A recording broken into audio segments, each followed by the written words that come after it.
Welcome back. Howard with the 9-point lead. Possession arrow favors UMBC. 1 timeout remaining for the Retrievers, 2 for Howard. And let's send it down to Jenny Dell, who is listening in on one of the huddles. Yeah, I was listening in on one of the huddles. He was just talking about Coach Blakeney, who was saying just really focus on having great body movement. He told his guys we're built for this. But guys, just something I took away from our conversation with him yesterday. I mean, he is just so proud of this team and so proud of this program. He said Howard is about so much more than just basketball. This program prides itself on producing men of purpose. They carry a 3.4 GPA. They lead community initiatives this season. They even adopted a local DC school. So this program is really built on so much more than just this game. And Jenny, along with that, and Jim, we talked about it, they really want the student body to be a part of the experience of watching this basketball team be successful, and what a treat it is for them right now as they're about 1:30 away from their first NCAA tournament win. Shot clock winding down. Gillis has to heave it, nearly made it. Okoje can't get it. Odunuwo up ahead to Armstrong. Got to keep moving it towards the hoop. Go up with it. Armstrong. 3 players collapse on him, and he took a shot to the face, and a whistle comes in against Howard. With that initial drive to the basket, he had a little bit of a seam to go quickly with it. Hope he's okay. See, right there, 2 guys backed off him if he just spun back to the basket. He may have taken a couple of shots in that sequence just then. Yeah, it's the 4th foul on Bryce Harris. There might be the 2nd one, maybe the 3rd one. 3rd shot puts him to the floor, I guess. Thank you, Gene. Ruled a common foul, so it'll be Armstrong heading to the free throw line, and came off a season-high 33 points in that America East Tournament final. Has 12 points, 4 of 10 shooting, 2 of 7 from outside, so hasn't been able to find the same stroke that he did. But now you've got 3 players with 4 fouls, the 3 front court leaders for Howard. Okoje, Taylor, and Harris each. Yeah, but if you're UMBC, this is going to be right off to the make. Let's see what they do. They have to extend and force some action, take some gambles. 7-point lead for Howard. They flip it ahead to Taylor. He chases it down.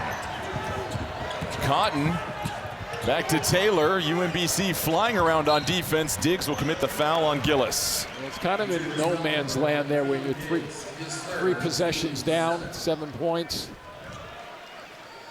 You can make the argument that you want to go into the foul because the seconds on the clock are so much more important to preserve them if you're UMBC. Yeah, it's still a 3-possession game at that point. You just want to elongate this game as much as you can. So Gillis, a 77% free throw shooter, 8 points, 7 assists. No good on the first. That's a big miss. Get it and go now. So a chance for UMBC. They need to strike quick here. Under a minute left. Diggs, the drive. 3 players with 4 fouls, and that's going to be a foul against Taylor. His night will be done, and Diggs will go to the free throw line. And I like the way Diggs did not just force something up. It was a little bit off balance when he took this shot eventually, but watch him get in there. He's not panicking, turns his body towards it and comes back, and that's his drift shot that he loves to shoot and almost gets it to fall. Just hits it a little too short. Cedric Taylor's night is done, finishes with 16.6 rebounds. Now you wonder if they'll be able to break the press as cleanly now. They go to the bench, they bring in Isaiah Brown, another ball handler. Well, the important part is to get to the point of putting on a press, and that just means you have to hit the two free throws here, especially the second one. 77 or so %. Diggs now 15 points. That's his highest total since February 19th. It's a 5-point game, 53.4 remaining. Here comes the blitz. Whoa, watch out. Valentine collapses on top of Diggs, and the good display of sportsmanship there as Gillis led to the free throw line. And actually not all that bad because you're out of position to begin with, right? But you don't take much time off the clock, so it kind of, you play the game. It might, if he goes to the line and misses one of these, one shot, it's a good foul. Again, you're only at 8 fouls, so it's still 1-1. Here's the big one for Gillis. Yep. No good, rebounded Diggs. Comes a great foul right now. Back-to-back misses on the front end for Howard. Same message. Armstrong, contested triple. Oh, he strikes again! 2-point game, 43.2 remaining.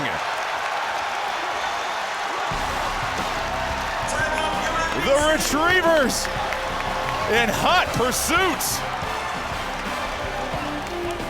Have to give credit to UMBC. They did not quit at all. Here's this little pullback jumper. Does he get behind the line? It looks like he does to me. He had to drag that second foot back. Here comes the first one. The right one goes back. Generally, that lefty, the left foot, the righty, the right foot will slide forward and hit the line, but he pulled it back perfectly just then.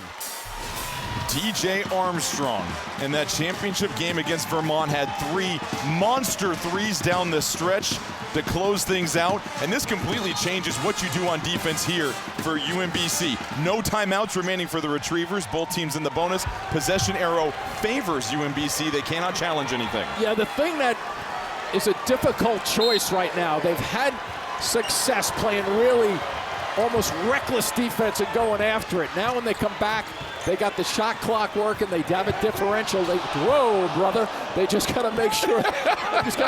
They get some good shot off right now. Howard missed the front end of 2 1-and-1s on the last 2 possessions. It's Gillis. 13-second differential between shot and game clock. They're on their feet here in Dayton. Howard looking for their first ever NCAA tournament victory. It's Harris. 2 on the shot clock. Harris has to put it up. Oh, it's good! What a shot! Isolation, size advantage, a great call. What's going on here now? Is there a timeout called?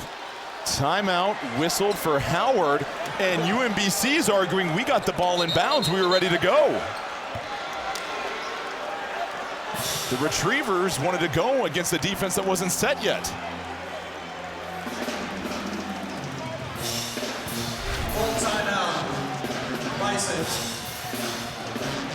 So there's this isolation, great shot.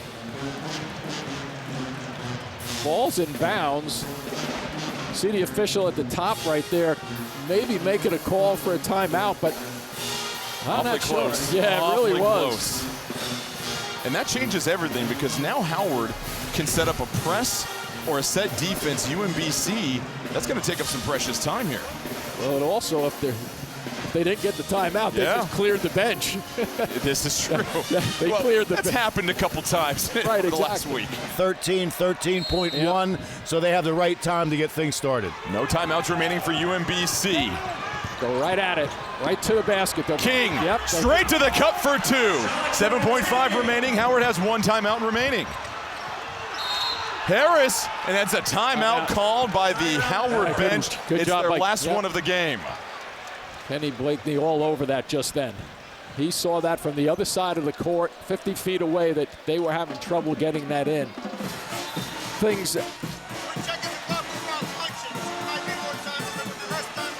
The officials are checking the clock. They believe there might be less time on the clock. And they stopped it before the ball went through the net. So that'll take a couple precious tenths of a second off the clock for UMBC. And with that possession arrow, too, I'd be telling the officials immediately, we're going in for the tie-up and take a second off the clock, maybe 2 at most. Harris to inbound, Diggs to defend. Remember, he can go baseline to baseline. No timeouts remaining for either team. You got to go get him. Brown gets it in. Brown quickly fouled by Armstrong. So Isaiah Brown, who's a 78% free throw shooter, the redshirt freshman from Ramsey, New Jersey, will have a chance to possibly put Howard up by 4, but a 1-and-1 staring him in the face.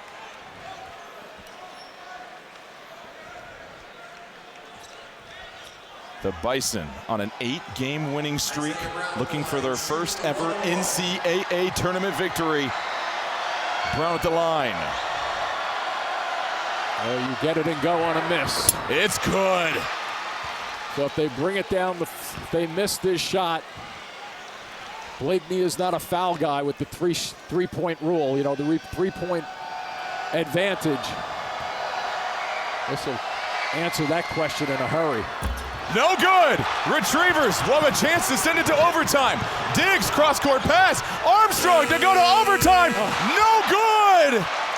Howard wins their first ever NCAA tournament game.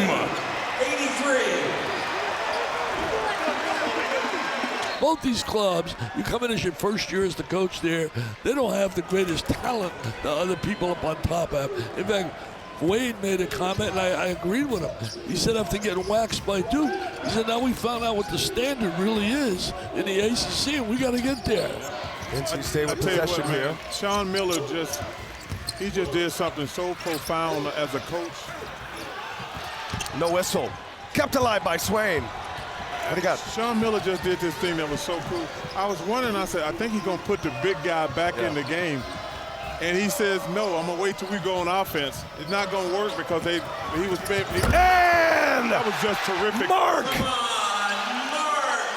Yeah, he didn't want him to play defense and pick up the foul. He wanted to play on the offensive end, but they got the turnover. Charles Will Wade put Lubin back on the floor. Vokatitis continues to wait his turn. Right And a now, big dunk by Mark. Up 7 is no. Now Oh, Weaver. could be up 9. Could be Weaver up 9. can fly. Oh, what a defensive play. Oh, he got fouled. Did he call a foul there? Did he call a foul there? Yeah. Oh, yeah. Free Yeah, throws coming for Weaver. They call a foul.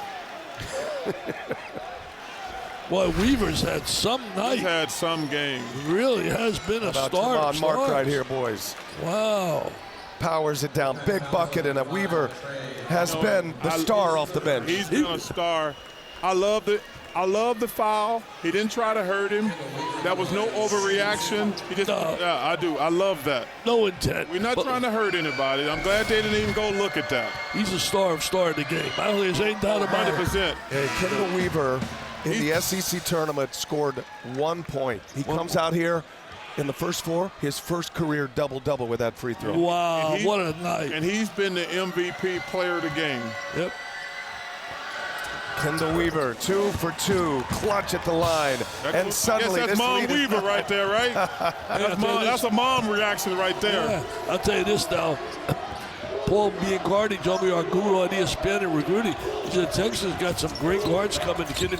Agden and Gooseby. He said they are really another legit. turnover, Dick. Yep. And NC State Use the clock here. is falling apart here down the stretch. It has dogged them all year, close games. Do not start your offense until 10 seconds to go. And they normally don't turn the ball over. No fouls to give for NC State. Mark. NC State needs size. They need size. Vokatitis, they go to their strength. Vokatitis, double team, finds Pope. Pope, sidestep 3, no good. And Vokatitis with a rebound. I tell you, he's a workaholic, man. He's a blue-collar guy, just works his butt off. Texas scores here. They'll put this thing away. Might have it in the bag already. Under 2 minutes to go. Vokatitis, no. You don't want to foul. You don't want to stop the clock. You don't want to put him on the line. NC State's got to go fast. Oh, nice. Holloman drives, Nice left hand, and one. Nice And that's his 5th foul. That's huge. Keep shooting the game. And now it keeps him in the game, but it fouls the big guy out. Vokatitis, a DQ. Wow, that's a humongous play. Well, he did a phenomenal job offensively in terms of protecting the basketball against the big guy. But man, that's a big play, a 3-point play, and they fouled the best player out the game. Still up 7, though, Charles. Free throw coming here for Trey Holloman. Not a lot of time left. Remember, even though this is a low-scoring game, NC State, one of the most prolific three-point shooting teams in the country this year, and they're going to need it. They had 9 games. They went over 90 points. I mean, they could score. They shot the ball well early in the year, and then they stopped shooting well. Texas breaks the pressure, and Swain is fouled. I like and that's right number there. 5 on Lubin. I like right there, being aggressive, attack the pressure, and try to get numbers and get yourself, and they got it to the free throw line. Yeah, I don't know about that one. I make the clock my friend. Now you got to make the free throws. It's not a bad play, but I would have bought that back out and used up the shot clock. Both big men have fouled out with 1:42 remaining. Normally, I would agree with you, Charles, but in that case, he had the open avenue to get to the basket. It won't matter if you make the free throws. Pressure free throws here. Swain, who's got at least 30 friends and family members in the building tonight. He's from nearby Columbus, about an hour away. Where'd you get all the tickets? He called Charles. What everybody does. Call Charles. You know, I called Clark Kellogg. He hooked me up. And Swain hits 2 You know, clutch foul shots. Clark is cheap. He got every dollar he's ever made. He was able to buy a bunch of tickets. Clark lives where I live now. Lives on Liquid Ranch. NC State's got to go here. Here's McNeil. And he hits a corner 3 contested. He didn't get enough shots today. It's only his 3rd made 3, Dick. Yeah, but he didn't get enough shots. He really did in terms of shooting the 3. I think that Texas really came after him, kept that ball away from him. They still breathing. What Jamal is doing in the community and what Jalen is doing with this academy, man, I love them brothers for what they're doing. Well, they love the game, and they do things the right way to help others. Minute and a half to go here. Texas with the full court pressure by NC State. They got ball handlers on the floor, almost a turnover, and the ball's loose. It is NC State possession here on the arrow. Man, these guys, they're so condensed on the court. Spread out, man. Make one guy play 2 guys. Come on, they Spread the court. They got 4 guys All together. all together. Well, this is big right here. Space is, guys, on a basketball court, space is always your friend. Makes the defense have to cover a lot of space. They got to score in this possession. Wolfpack down 5. We're They gotta approaching score 1 minute. possession. Here goes Copeland. He drives looking for contact. He missed it. And who's it going to be? NC State ball. Man, I thought he got bumped. Both Did he coaches- get bumped there, Charles? I think he bumped. Look at that. He's kind of running Yeah. over in his space. Good defense by Mark, actually. Well done. Both coaches took a peek. Sean Miller deciding not to challenge. 108. No. Let the ball stay right here. It'll be Quadir Copeland to put it in. Oh, And McNeil 3-pointer. Oh, it's good! He can It's shoot. a big one! He can shoot the rock, man. We called that before the game. He can shoot the rock. And no doubt about Point it. game. That was a heck of a shot. Best 3-point shooter in the ACC. Well, he's made the last 2 threes he's taken, but didn't take enough. There was no threes early in the game that he should have taken many more. Because last time they pressed, they got a layup and or got fouled. I would not press here. That's just my personal opinion. Will Wade will press. Texas was up 8 with 1:42 left. Now it's a 2-point game. And they tie them up. Did they get the timeout or no? It is a timeout, Texas. Whoa. Wow, got away with it. First of all, why are you throwing that ball in the corner? In the First corner. of all. But I would not press in this situation. Get out those corners, guys. That's the worst place right there. Yeah, worst place. It's now the sidelines with another defender. Sidelines with wow. another defender. Timeout Wow, we got was granted. We got a mailbox smasher. It's on. Get the Pepto-Bismol on. Oh, we got a finish here now, man. This is unbelievable. 64-62 with 1:04. Somebody's going to be jubilant and somebody's going to be sad. Stakes are big. Somebody's going to Portland and somebody's going home. Look at the personnel on the floor. I would Cody comes on. set up a play. First of all, I hate that you get a new shot clock. I hate that. But I would set up a fast break because they're going to press me, and I don't think they should be pressed. This is a one-possession game. I would set up where I can get a fast break. Just a couple quick passes and get a fast break going the other way. Here we go. I think the reason they're pressing Charles, that's been their game to get back in the game. Mark just escaped right there. Almost traveled. Texas ball now. 1 timeout left for both teams. No fouls to give. Under a minute to go. Big possession right here. You got to Here come up with a goes stop. Swain. Kicks it. Mark. Go. Clock. Now it's at 6. Oh, they're in trouble right Mark's now. got to go. Yeah, they're in trouble right now. This is going to be a Hail Mary. Williams on it. Turn around. Oh! Made it, though. Shot. Money! Talk about clutch. Right. Talk about clutch. Talk about money, baby, Brian. Oh, my. Williams for an answer. And he hits! What an answer! It's a 1-point game! The answer's with the big 3. That's the trap. Texas, they got 1 timeout, and they use it. Woo-wee. Oh, man. All right, Texas just used their last timeout. They got to put the ball in. Shot clock is off. They lead by 1.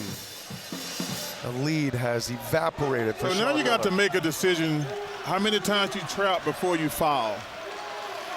That's the decision you got to make. 25 seconds to go in the game. Texas in the double bonus. A foul will put him at the line. In the corner again.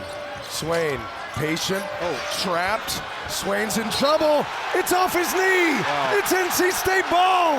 You know, he's catching the ball constantly in the corner of the gym. If contact came back to bite him, you can never do that. They keep bringing the ball to that corner, and he can't reverse it from there. Normally, you like to throw it in and have the guy step back and then one step behind the line of the ball to reverse the ball. There's no reverse there because he's too close to the baseline. What a turn of events. NC State has scored 9 points in the last minute. Let's just don't do anything crazy right here. You don't need a 3.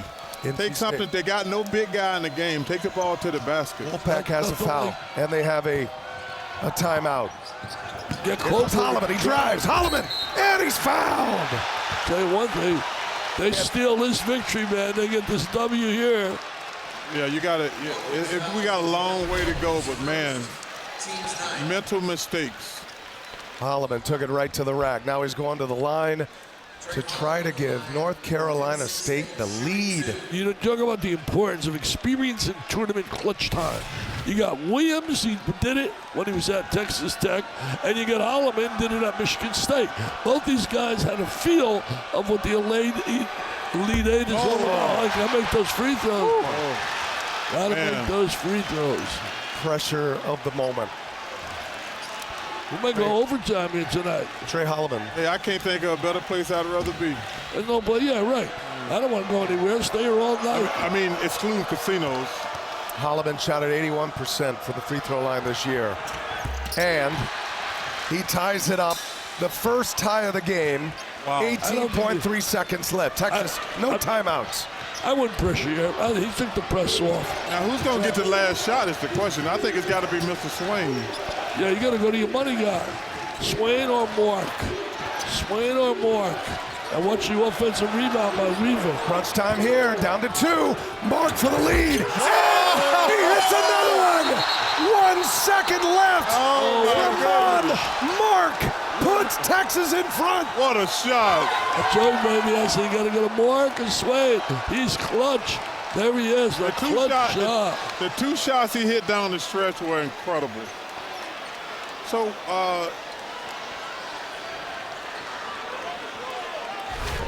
officials will take a look. What they looking at? Just to check the clock. The previous play is on review due to a clock. Time. I think they look for time. They look time on the clock. There was no contact. My question is, did NC State have any timeouts? Had 1. They had 1? Not anymore. Tremont Mark.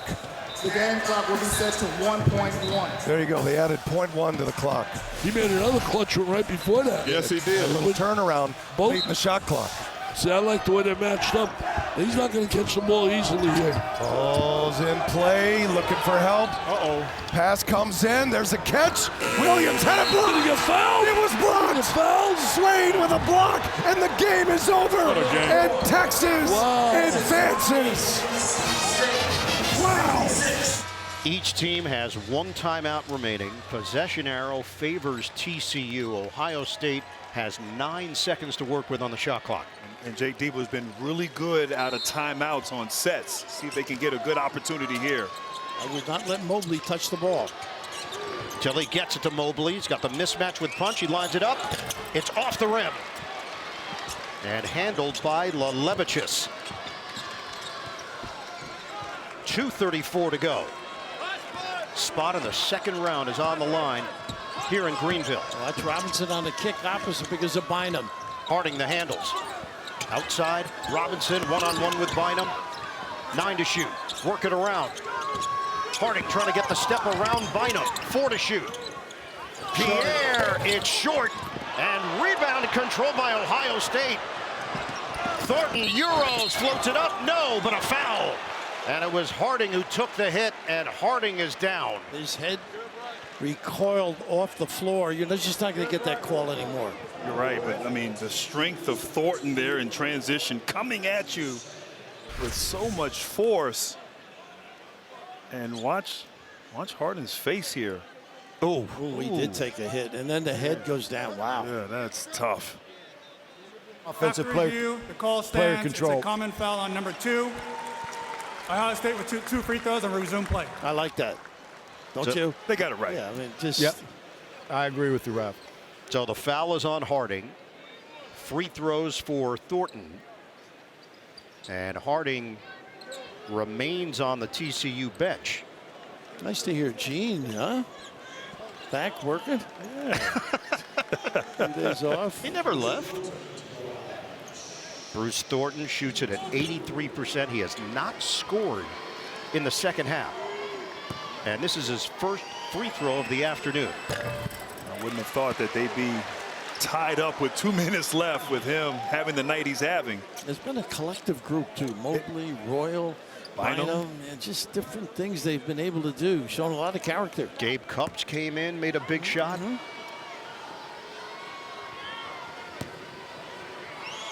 Out of Fairburn, Georgia, Thornton nails a pair. Ohio State up by 1. We approach 2 minutes to go. Nice by Mobley there, making him work, make Pierre. So Pierre gets it across. 1 point lead for Ohio State. I think Robinson can do some damage on Thornton. Inside out kind of a play. He could go to Punch look opposite. Feed it, punch, 10 to shoot. He's good with the drop step. The spin, punch works his way in. The layup goes for punch. That's his move. And the foul. What I like, Raph, what he did, he was posting up Tilly, but he took the ball out, now faced up, using his speed. And you said that spin, drop step, and the patience there just to gather himself, initiate the contact. And your best player stepping up at the end when your team needs it, punch, getting it done. He has been an anchor for this team in his sophomore season. He averaged 6.5 points as a freshman. It jumped to 14.3 in his second year. He's got 15 points, 13 boards. And he's at the free throw line trying to add to the TCU lead. He's got it. 61-59. Brock Harding is still on the bench for the Horned Frogs. And Tolson's got a tough matchup right here. Got to stay on the floor, keep Mobley in front of him. The fancy-dancy footwork he possesses sets him up. We're down to 1:34 to play. Mobley feeds for Thornton. Puts it on the deck. Mobley fires. Rimming out. Rebound fought for. Popped up in the air. And it's tapped out of bounds. And it's going to be Ohio State basketball. Love it. Don't you love this effort right now? Going after it right there. Leaving it all out. Good. Pierre went up there like Karch Karai right there with a little spike. And I liked it because he was tipping it to his teammates. Tried to. A little more aggressive. And Tolson there, he lost Mobley there. Almost got burned on that. You got to stay attached to Mobley. Tough match for him, though. Ohio State down by 1. They've missed their last 5 shots. Go. There you go. Royal drives in, and he's fouled. Yeah, he's good. That great shoulder strength, too. I thought he waited a little bit. He kind of paused when he caught it there, but went to his left. Robinson kind of bringing that arm down, contesting. That's where the foul was. Yeah, we had a great read, though. Edmonds jammed that side up, so he couldn't go right. So Devin Royal at the free throw line. Mr. Basketball in the state of Ohio in 2023, won a state title at Pickerington Central in 2022. They've been around 79% free throw shooter. Big coming down the stretch. And Harding is back in for TCU after taking that hard shot from Thornton. It proves they've got a guy that can take a punch, and a punch that can gem up the center spot. This kid's tough. We are tied at 61 with 1:12 to go in regulation. Harding defended by Mobley. 1 minute to play. Nice curl. Pierre into traffic. Kick out. Robinson. Bullseye. It's a three! How about the relocation, but the dribble drive? Lose track of a kid who's playing terrific of late. TCU up by 3, 50 seconds left. Feed it to Thornton. Got to be in attack mode. Back out, Mobley. He's got the big, playing with 4 fouls. Edmonds. Tough match here. Step back, give it up. Thornton fired. Tie game! Yes, sir! How about that? Not known, but 40%. Nailing his 61st of the year. And a timeout called by TCU. A 4-second difference. Shot clock to game clock. That's why he's a 4-year captain, Bird. All knotted up at 64. Well, TCU is comfortable in these close games. They've had 20 clutch time games this season. And I agree. Get the ball maybe to punch. Even maybe Edmonds on the block, who's had a chance to do well. Maybe a 2-man action with Pierre and punch. My buddy Rob Stone, watching so many TCU games because of his son. They're tough at stretch time. We are tied at 64. 26.3 on the game clock. 22 seconds on the shot clock. Someone is advancing to the second round. If it's a ball screen, be interested to see if they trap it. Harding, screen, Edmonds works around it. Harding on a kick. Punch. Nice. Gets it inside. Edmonds for the lead. He's got it. The layup goes with 4.1. Wow. How about punch? Averages 2 assists a game, but the load up by Edmonds and then big and a beautiful deft delivery. The 2 bigs, extraordinary inside. After big-to-big passing there at Edmonds, just getting great position, using almost all of the clock on that possession. Not exactly sure if that was how it was diagrammed there, but I like how they emptied the side and the 2 bigs had a chance to play off each other. TCU led by as many as 15. If you double, you better recover quickly. Right back to him. Thornton, 3 seconds, 2 seconds. He's going to have to hoist for the win. It's off. TCU advances. The Horned Frogs get it done. Nick Boyd at the free throw line. Our game reset as he drops in his 19th. This next one will put him on his average if he hits it. So both Badger guards with 20 or more. Jared. Guys, Coach Klayman hasn't been wearing his emotions on his sleeve. He's been wearing it on his entire wardrobe. That last huddle, he came screaming to his team saying, they're tired, we're tired, suck it up, suck it up. Chase Johnston's not tired. Another 3. The quickest release you're going to see. I didn't know if he's going to have time to grab it, much less shoot it. And it's a 1-point game. I'll tell you, that is as good as it gets. He was draped on defensively, but when he touches the ball, he is feeling it right now. Blackwell, 4 on the shot clock. In some traffic. Tip in by Winter.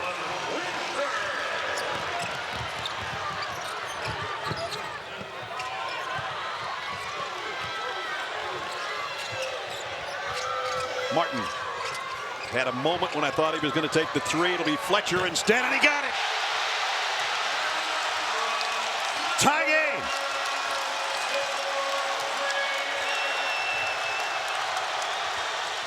Boyd in the lane, off the window. He continues to get to his left hand. He's so good at it. Teams know it, and they can't stop it. Martin got free inside. Are you kidding me with these guards? Boyd, same spot, same result. Got to get back on defense, though. Both teams cannot allow easy baskets. This close to the end of the game, got to be able to set your defense. Under 2 in regulation. Martin to Fletcher. Chase Johnson trying to get away from Boyd so they can get it in his hands for a possible 3. It'll be Martin instead. Off the back of the iron, and Boyd's got the rebound. Good defense by Austin Rapp. Used his size, spaced the quicker player in Martin, and made him take a tough contested fall away. And for the first time all day, Nick Boyd and the Badgers back it out to use some clock.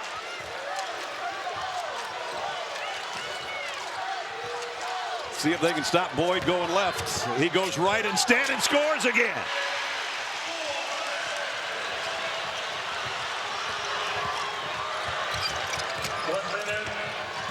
One minute.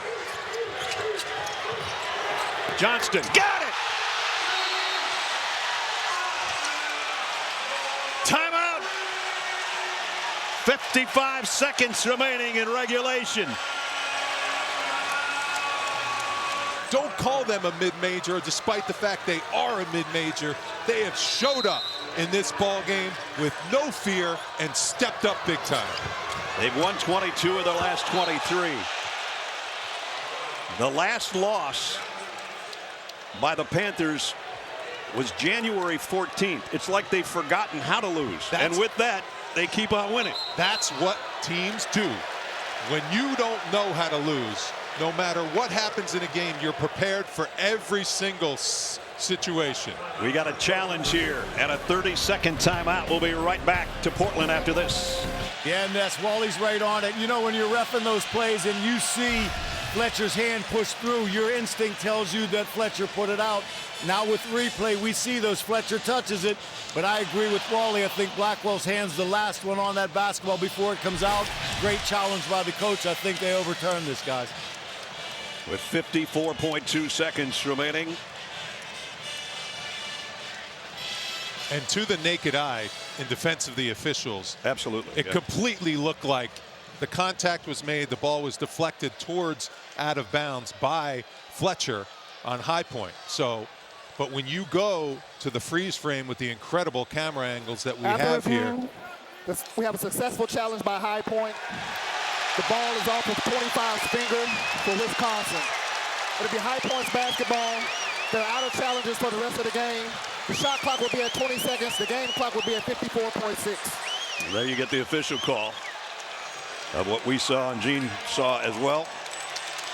So the ball is the Panthers. The lead is the Badgers, but it's by 1 point. Massive possession here, and look for Martin. High pick and roll. Get him the ball, let him make a play. And he tried to get it back to Aquino, and it's knocked out of bounds. So there's 15 on the shot clock. Yeah, that went off Blackwell as well. Yeah, Nick Boyd is frustrated because they had a loose ball, and that's what High Point does. They get after those 50-50 balls.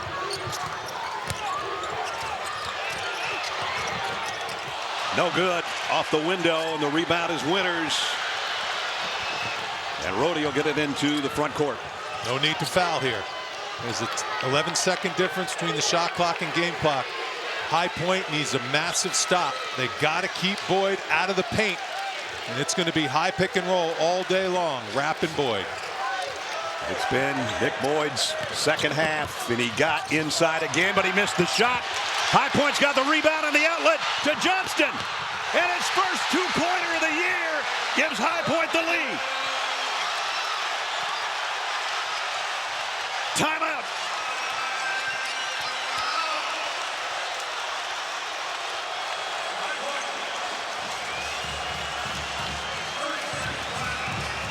(83-82).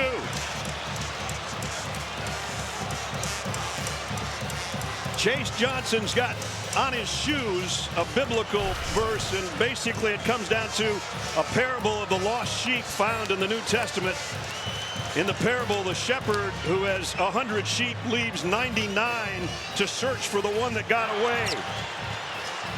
He just got away on a breakaway for a two-point shot he hasn't hit all year, and the sheep has given his team, the Panthers, a lead.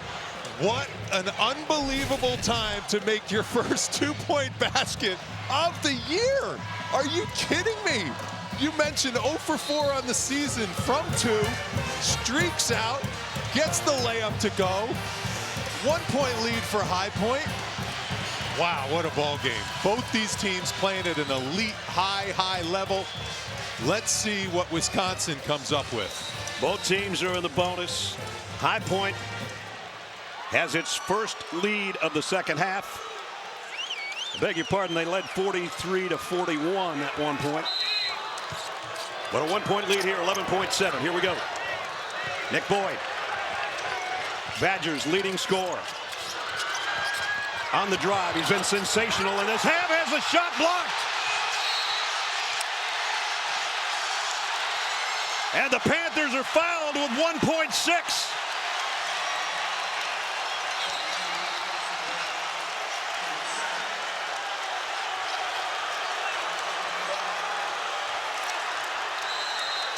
Timeout, Wisconsin. Cameron Fletcher is 1 for 2 from the line today. He's a 73% free throw shooter. And it's no good. And quick timeout. 1.8 remaining. They adjusted the clock.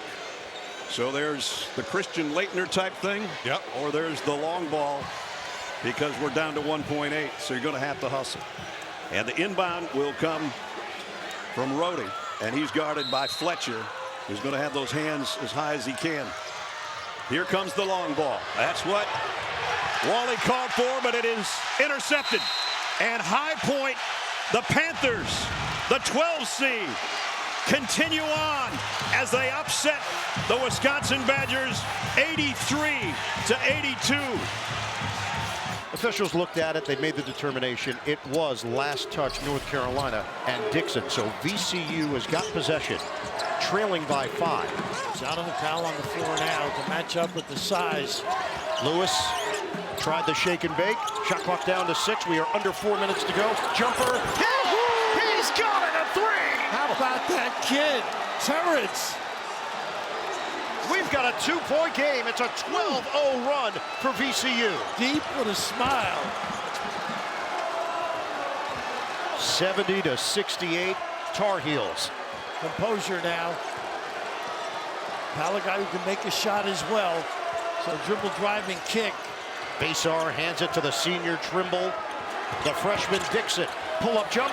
It's good. Nice It rattles home. Big time, huh? A little stop and go right there. Hesitated on the 3. He didn't hesitate on the shot, though, did he? No. 11 points for Dixon. Averages 6.5 points per game. And North Carolina leads by 4. Hill to the rim. He's taken over. I'll say. King of the hill. All off the bounce. Plus the 3 deep. He's got 27 points, 16 in the second half. The lead is 2 for UNC. Dixon floated up. Face off! A special delivery from Dixon and a hammer jam for the Estonian. How about him stepping up, Bird? Dixon. We talked about that 2-man game, the high screen and roll, so hard to defend when he rolled. 74-70 North Carolina, 2:28 to go. Trying to keep number 6 away from the ball. Look at this cross. Give it up. Bell loses it and taken away by Dixon. Trying to do a little too much right there, Bell. Got to keep it outside with Lewis, maybe. And a timeout called by the Tar Heels. It looked like the wheels were about to come off for North Carolina as Terrence Hill Jr. in complete takeover mode. But the freshman delivering. Dixon to Vasar for the jam.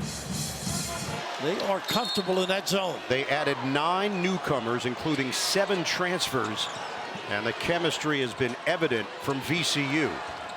North Carolina up by 4. We come up on 2 minutes to play. You don't have to be in a hurry, but run your action. Don't get stuck late. Second screen from Vasar. Dixon uses it. And Vasar gets fouled. He nearly put it down. How about the drive? What minutes Dixon has had of late. He's been so good in the screen and roll, drawing the defense, making the right read, passing to Vasar at the correct time. And weak side Jennings coming, all he could do was foul him on the arm there, but I've been impressed with the playmaking of Dixon. Yeah, Dixon has made a number of winning plays, very poised for a freshman as Vasar misses on the first attempt. He's a 62% shooter. He's now 4 of 6 tonight, 25 points. 1 out of 2. 5-point game, under 2 minutes to go.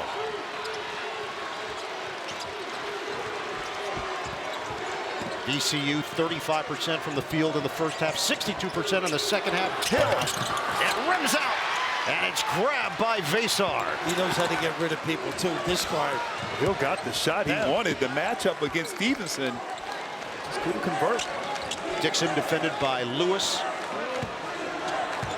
Go back to that high screen roll, Rav. Dixon and Vasar. Dixon lines it up. Off the side of the rim, long rebound, tracked down by Hill, loop it ahead, Djokovic. Just over a minute to play. And a timeout called by Phil Martelli Jr. with his team down by 5. 1:15 on the clock, some drama in the first round of the South. Vasar's so big, it's tough to get the ball inbounds. And Bell gets it into the hands of Lewis. Now it's Djokovic. A little pin down and a curl. I like this play. Djokovic kick. Hill doesn't take the logo jump shot. Instead, the step back jam. It's good. He is money. Goodness, how tough is this kid? 75-72, a one-possession game with 52 seconds left. He makes great decisions. Way outside. Dixon defended by Lewis. 15 to shoot. Wait till 10 now and make your move. High screen, Vasar, acceleration, kick. Stevenson, a 3. Too strong. What a rebound. Big time rebound. Lewis and a foul is called. Nick Lewis got his legs taken out from under him. How about the effort on the glass? That's the thing about slowing it down with the clock. I don't mind using the clock, but being in some sort of motion, some continuity, so you're fluid. You lose your rhythm. Yeah, you do. How about this rebound? Your point guard getting in there. He's tough. And they are tough. That is the 4th foul on Seth Trimble. It's a 1-and-1 for the freshman Nick Lewis. 74%. I'm not sure. I mean, it looked like he just lost his balance on that. I didn't see a lot of contact on that rebound attempt, but certainly favors VCU now an opportunity to score 2 and stop the clock. And Lewis is 3 of 3 at the line tonight. Got to squeeze if you're Carolina. Maybe anticipate if you're VCU if it misses. He won a state title at Gonzaga. Scored over 1,000 career points. And this is the point you were making. Did Trimble do a whole lot? Maybe there was some contact. From that angle, yes. So a second one here for Lewis. They're trying to make sure a certain spot in the lane isn't too sticky. Make or miss. Expect the pressure coming from VCU if you're North Carolina. They've been lackadaisical getting food. He missed it. 2-point lead. Stretching the game out. And a foul is called. Only a 1 second difference. Shot clock to game clock. Or does that change it? If you make the free throw, now you're organized for your pressure. And that's number 4 on Michael Bell. So that's the 19th foul against VCU, and Seth Trimble, 67% shooter. He's 1 of 2 at the line tonight, with his team up by 2.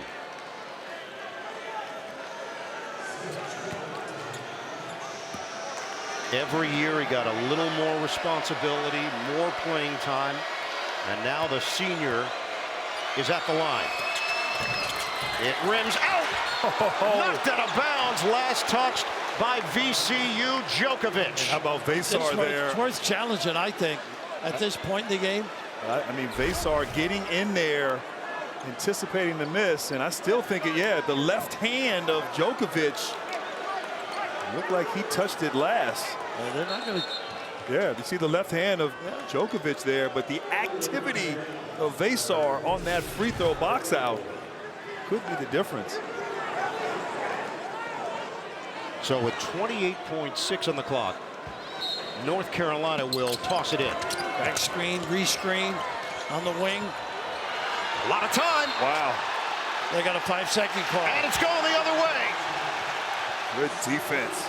VCU takes over with 28.6. Got to go early. Get a good one early, get your defense set. I think if they can score and get their pressure set, Carolina's been a little lackadaisical in screening and stepping to the ball. VCU is down by 2. Shot clock is turned off. Hill hands it to Bell. We're down to 17 seconds left. Don't let Bell get it, but Vasar can't guard him out there. Switch. 12 seconds left. Hill accelerates. Tie game on the layup. 75-75. We were wanting a timeout. And he'll get one with 8.1. VCU has climbed all the way back. They were down by 19, and this game is all knotted up. Boy, nobody got free on the baseline out of bounds, and look at this hold off on the lane. That's just gorgeous. Jokovic with a great job sealing his guy for the entree. I think you give it to Vasar. He has been so good tonight. Let him have an opportunity to score and win the game. A pick and pop for him now. They got to go. 7 seconds left. Vasar, 5 seconds left. Vasar nearly lost it, and now he does! Wow. VCU gets it with 2.4, and the Tar Heels don't even get a shot off. I don't blame Vasar, though. I don't think I want to inbound to him at that point on the floor. Well, they were trying to get it to him and have Trimble come off hard for the handoff, but they played him well, and the great defense there by Jokovic. It is a 19-5 extended run to put VCU in this situation. Here's Hill. He's either going to give a screen and pop or get a screen and pop. They have not won a tournament game since 2016. Here he comes. Tracy toss it in, intercepted. Trimble at the horn. No good. We're going to overtime. Wow. Was he ready, though? He was. Talk about game prep. 5 minutes on the clock. Vasar and Jokovic to jump it up. He gets it. And VCU controls the tip. Something to think about. Vasar has played the entire second half for North Carolina. We talked about his activity throughout the game. I like them lifting him now with Jokovic outside. Bell one-on-one with Stevenson. Bell on an island, 10 to shoot. Couldn't get it to Hill. Instead, Lewis fires off the rim. Up high for the rebound. It bounces out of bounds. Last touch by VCU, and Powell took a hit. Not a good set offensively. A lot of contact there, too, on that rebound attempt from Powell. They're letting them play. After review, the ruling on the floor stands. North Carolina ball. VCU will be charged a timeout, and they lose their challenge. Wow. It has to be conclusive. Yeah. Hard to tell there. Phil Martelli Jr. is in disbelief. He said our guy had the call. Sure, his pops is in disbelief, too. And keep in mind, they lose a timeout, Yeah, so that's exactly. it. That's it. VCU has no timeouts remaining. That was a pivotal call. With plenty of time left. We're tied at 75. Carolina's got to get back to some rhythm on offense. Dixon, step Tough back shot. three. Tough shot. Off the mark, and rising up is Jennings. Couple of questionable shots. Hill shifting gears. He gets picked up by the bigger Stevenson. He can take him, too. Either way, the switch here he can take. Hill. Off the heel. Nice rebound. And he's fouled. Bell in the paint. Big Trimble underneath. Well, when you have those cross matches, North Carolina likes to switch. Bell taking advantage, and Trimble not blocking out. If that foul is on him, Ian.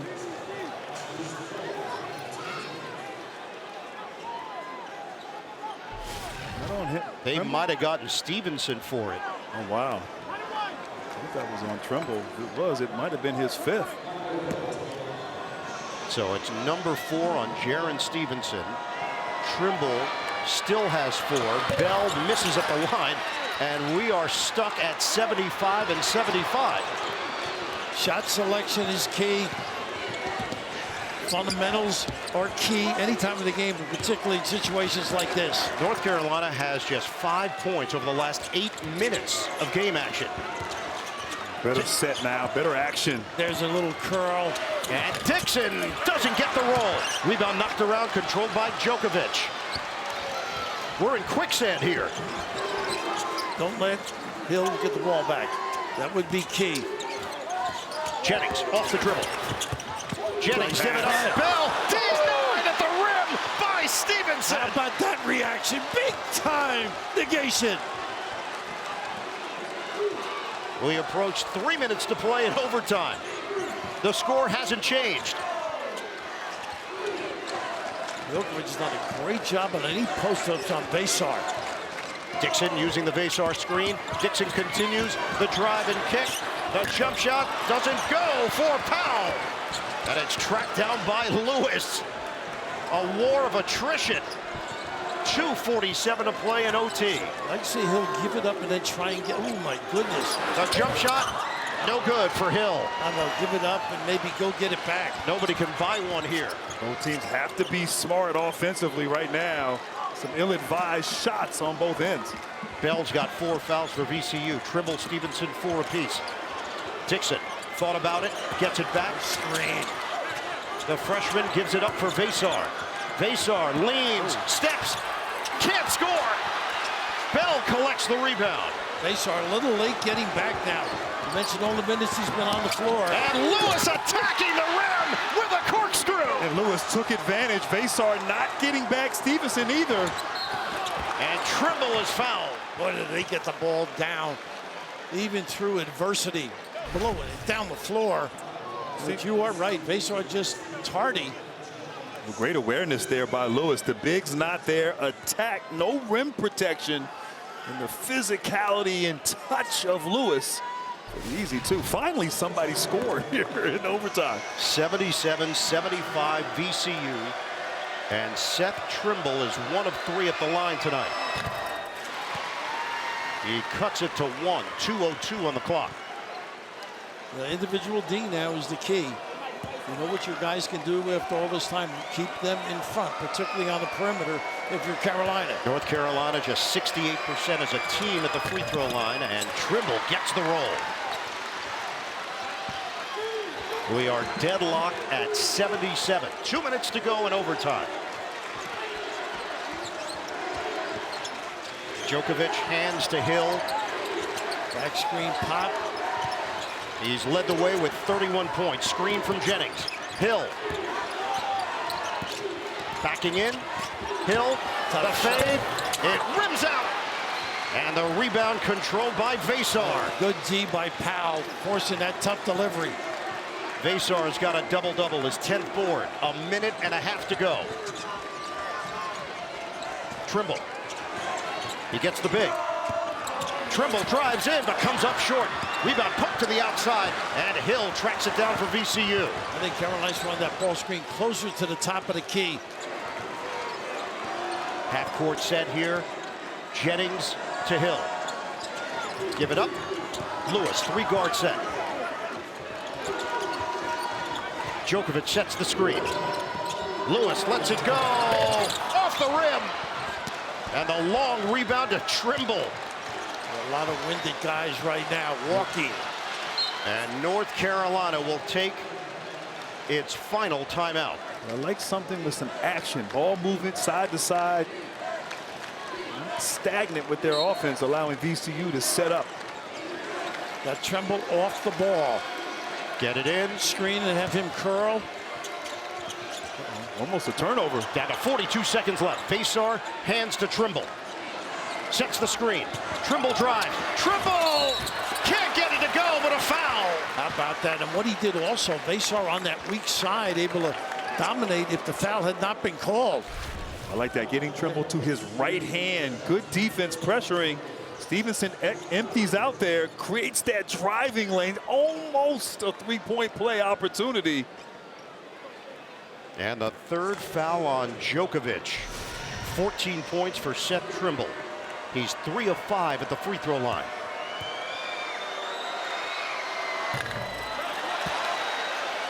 He'll get a second. And you know your business now, both ends. Squeeze if you're VCU. And maybe a tip out if you happen to be Carolina, and it is a miss. Trimble and Vasar have both played 42 minutes.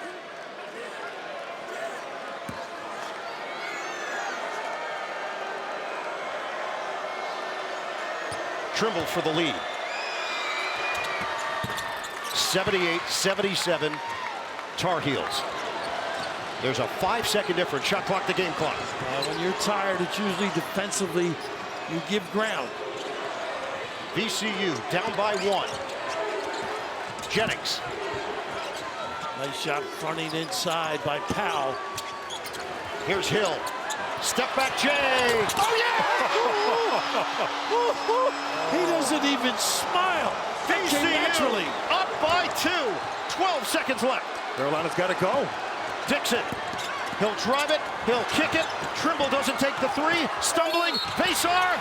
It rims out. He's fouled with 3.8. That kid. Talk about toughness. The step back, some major onions with that ability. Mid-game, at the rim, and down here, almost a three-point opportunity. Yeah, how Vasar was still able to get the ball up, fouled a couple times on that attempt there, but what a shot by Hill. Vasar is 5 of 7 at the line. His team is down by 2. Short. 62%. And now they're going to bring some size in. You bring High in off the bench. So what's the approach here if you're Vasar in North Carolina? Only 4.2 on the clock. With the 2 bigs on the floor, I think they may be thinking of missing it. Yeah, I agree. Of course, your VCU, you have to squeeze here, block out, 1 rebound. You get a chance possibly to advance. Oh, God, no, you don't know the rule. You didn't know the rule. He put it off the backboard and has to hit the rim. Mistakes for North Carolina, and VCU can taste it. And that's a play you have to practice. Trying to miss on the bigger man's side. A soft shot. In this case, it would have been to the right. Right over here on this side. If you hit it off the rim in that situation, okay, it helped. But he's a little bit too high there. Wow. He just banged it off the backboard. VCU takes over. 4.2 on the clock. Up by 2. You're looking for a 5-second call if you can, ideally, and a jump to passing lane. VCU, you got to meet every pass, assume you're going to get fouled, and be strong with the ball. Jennings, the trigger man. Get it in, and a foul quickly called. Lewis will head to the line with 3.7. And VCU is up by 2. He is 4 of 5 at the line tonight. 14 points for the freshman Nick Lewis. And these VCU kids have not changed their expression the whole game. Whether they were down or struggling, confidence exuding. Just kept plugging away. Yeah.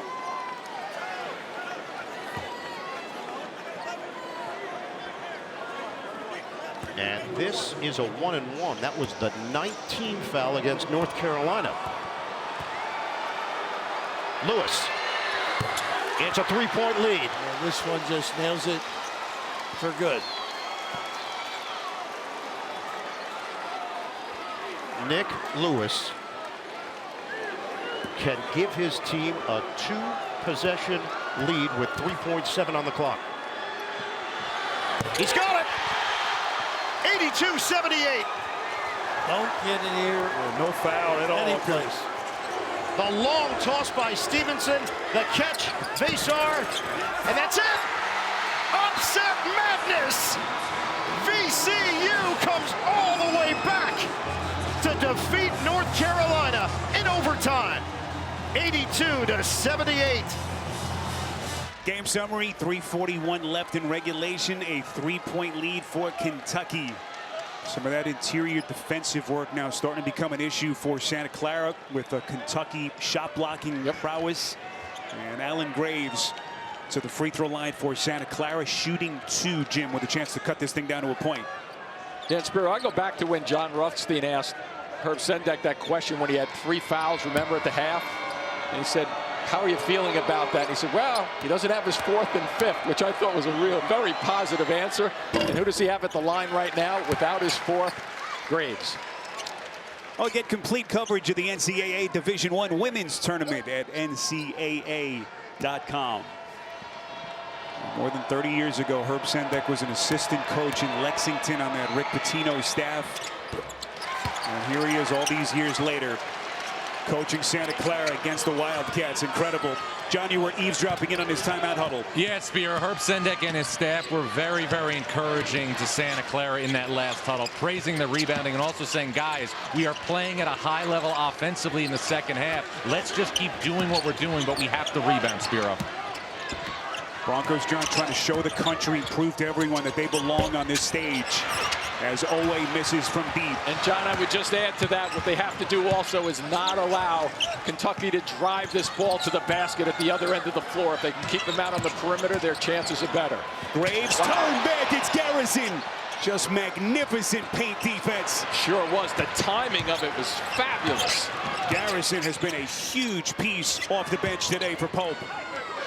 As we are inside of 3 minutes remaining. That was the 8th block for Kentucky. I think Graves thought he at least had that up on the rim. Oh, that's a tough pass by Garrison, trying to thread the needle to Chandler.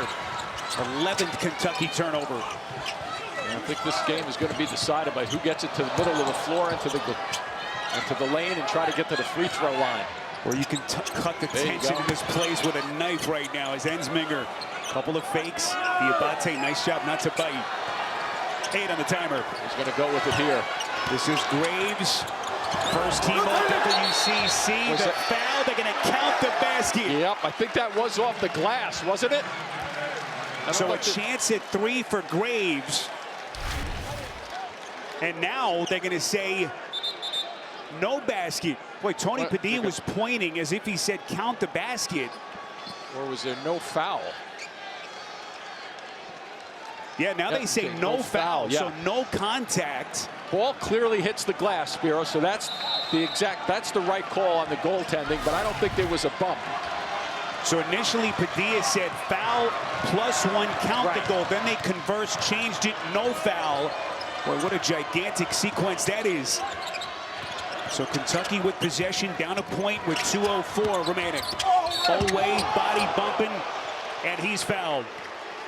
Good smarts by Owe just then. That's exactly what we were talking about with John a moment ago. Can they stop this drive to the basket? Because if there's not a foul there, whoa, boy, that looked clean from that vantage point. Yeah, that one was clean. I thought they got the guy from behind on the foul.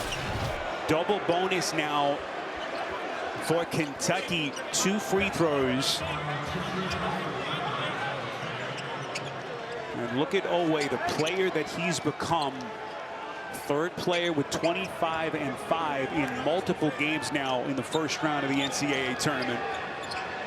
Already has scored the most points in program history ever by a Kentucky transfer. As that last foul was charged to Ensminger. Yeah, because to your call, Spiro, that was Hammond that we got a real good look at. He was in front of the play, and Ensminger was behind it, and that ball would have gone the other way because it would have been off the Kentucky player just then. So good reaction, good work by the officials to get the right guy with the foul. Owe's 2nd year in Lexington, first 2 years of his career at Oklahoma under Porter Mosier's guidance. He has tied this game with 2 minutes remaining. 9 ties, 15 lead changes in what has been a back-and-forth affair. Welcome to Friday in the tournament. The madness has officially begun. Can't imagine that Graves is not going to get a touch somewhere in this. Ensminger on a reset. This is Mahi. He will fire. Way too much. Graves is there. Soft touch. He didn't get the direct touch, but he worked on that offensive glass. Let's go back real fast, Spiro, to the first half when we brought up how often they respond on rebounds on missed 3-point shots. Long shot. They get that one on an air ball for Graves to catch and go to put them up 2. Well, Spiro, Mark Pope just told his team, guys, we just have to make a play on this possession. Let's make it work. Just go out and make an offensive play. We're right where we need to be, Spiro. Yeah, and I'm thinking, John, that this ball has to touch the paint. If you get a drive, go with it. But get it there, make something happen in the paint, and kick it out if you don't have to drive to the basket with Aberdeen with the ball. One thing to keep in mind, Wildcats are in the double bonus. This is Aberdeen knifing into the paint. Outside, Owe, he's their star. In and out. Well executed, though. Get it to the paint, make something happen. Now you just play it straight up defensively if you're Kentucky here. Let that drama build even more here in St. Louis. Santa Clara in the tournament for the first time in 30 years. And a red-shirted freshman dictating traffic, number 2. Gavalugov elevates, missed it. Last touch by Moreno. What a break for Santa Clara as they'll get a fresh 20. Gavalugov gets a great look, too. A little pull-up 8-footer. And I think he's shaking his head saying, how did that not go in? And they regain the basketball with 20 on the clock. Where they could potentially make this a 2-score game and get the clock down close to 19 seconds. Boy, that would really put Kentucky up against it. That's why I love that shot that he just took. They didn't settle for a 3 or a bad shot. Some isolation action for Graves. Graves, first team all WCC. Oh, he has been brilliant. Misses point blank. Fight for it. Who's got it? The officials are going to say timeout, Kentucky. So they determined that Oway had possession, and it was Garrison who got the attention of the officials, Jim, for the timeout. And Spiro, to your point, Herb Sendek right there is saying the same exact thing. Does anybody have possession of this ball yet? As your game reset, critical call just a moment ago as the officials giving the timeout to Kentucky. Looked like Oway had possession, Jim, just for a split second. And right there, back there, Chandler's coming back. There's one other player out of the sequence there who I think was calling timeout for Kentucky. So regardless, Herb Sendek arguing Mark Pope will take the call. Very aware play, though, by Kentucky as a five guys on the floor helping one another. Boy, give Brandon Garrison, if they somehow win this game, all kinds of credit in that sequence. And here we go. 2-point Santa Clara lead, 17 seconds. Same message, try to get something going towards the basket. Chandler gets it to Oway, the spin, elevates, lays it in, and we're tied. Spiro, now you sit on it if you're Santa Clara. This is Gavalugov. Graves elevates, buries it. 2.4 Oway. Oh, he my goodness. Otega Oway has just etched his name in the March Madness lore. Miracle shot for Kentucky.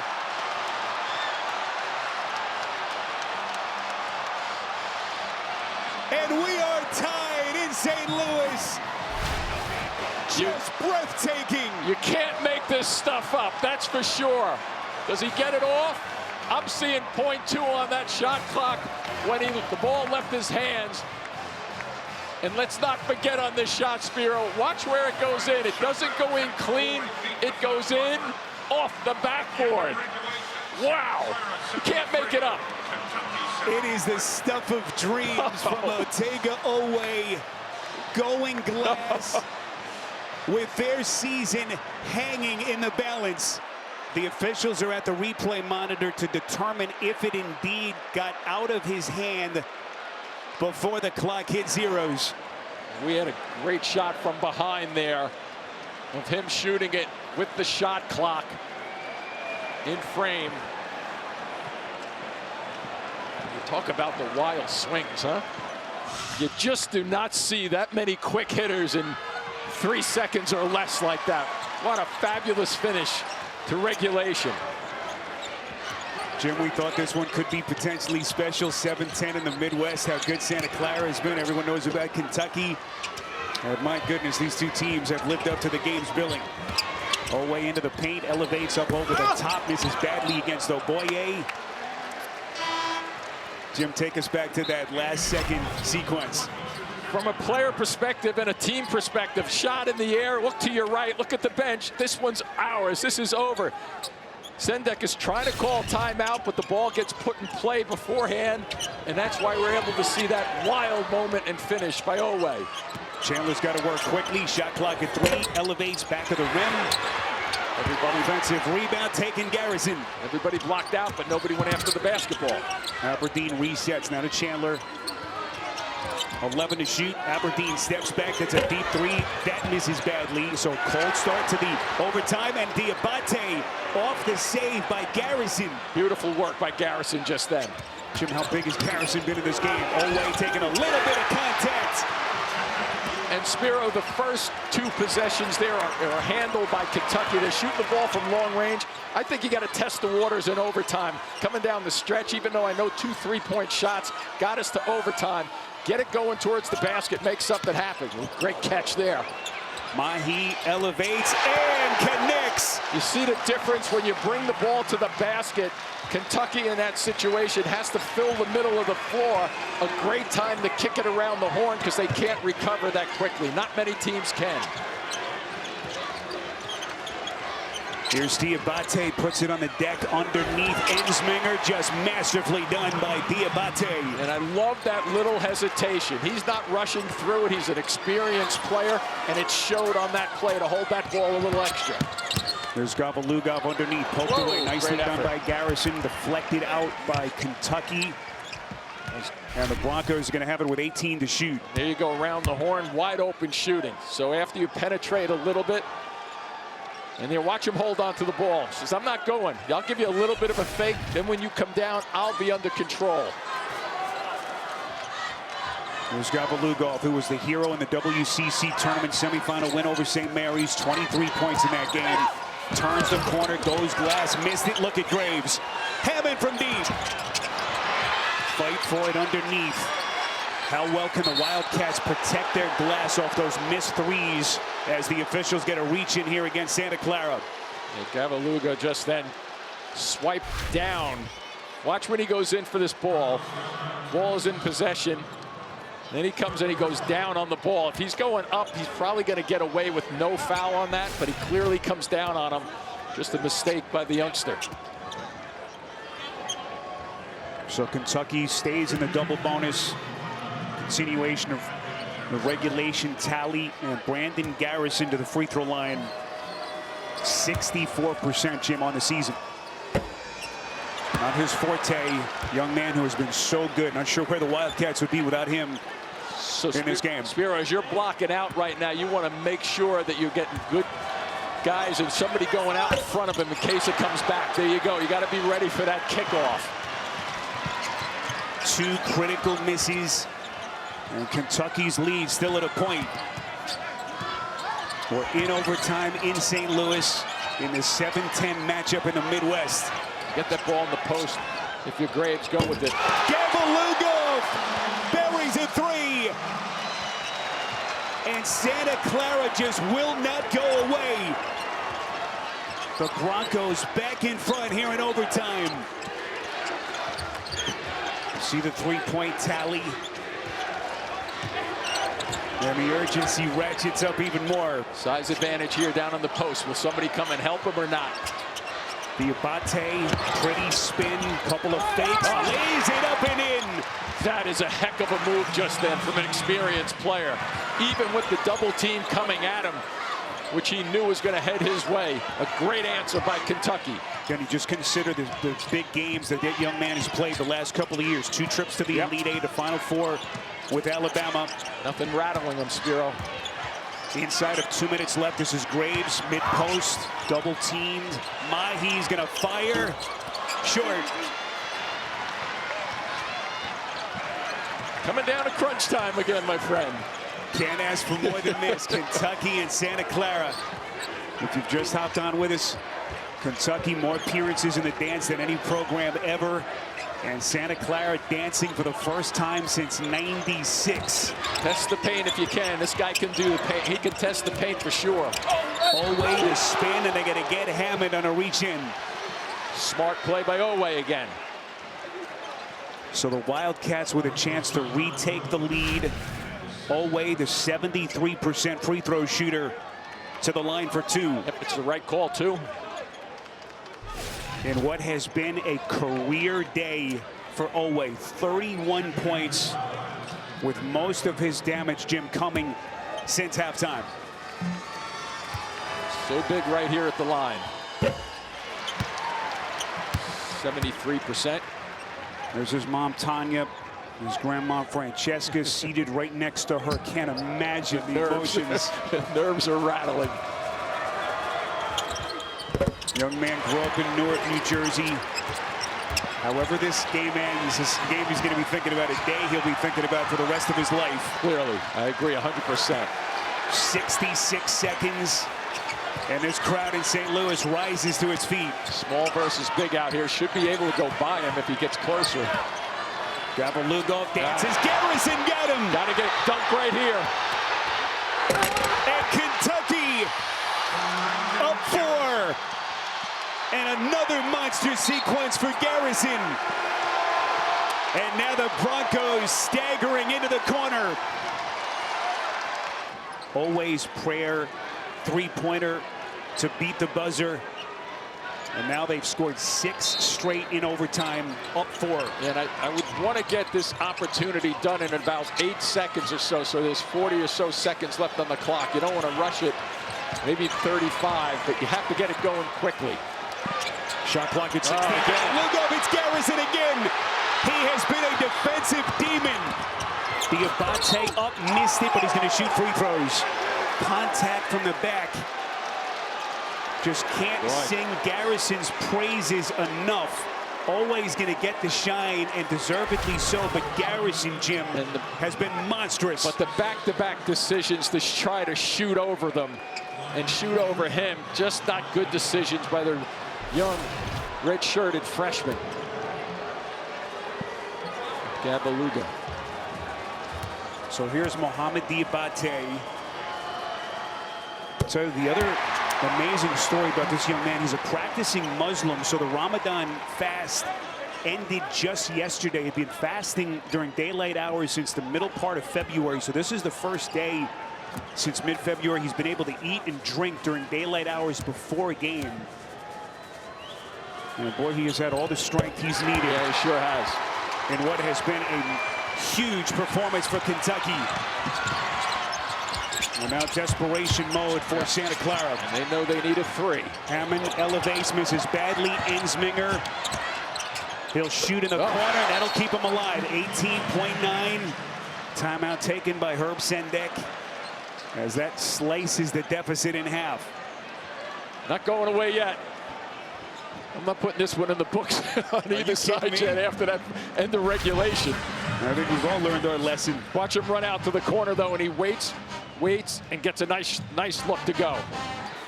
It'll be Colin Chandler, the inbounder. Throws into Owe. Okay, so there's the quick foul taken by Mahi.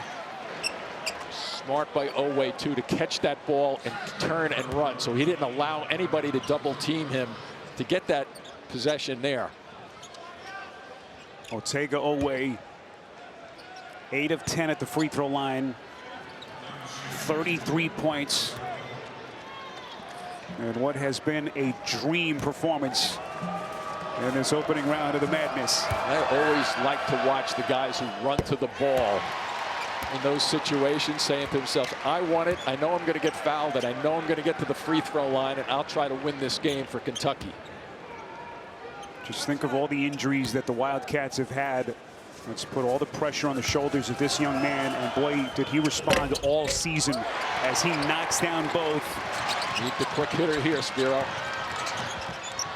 Gavrilugov, Ensminger is going to elevate, front rim, missed it. Rebound, Kentucky.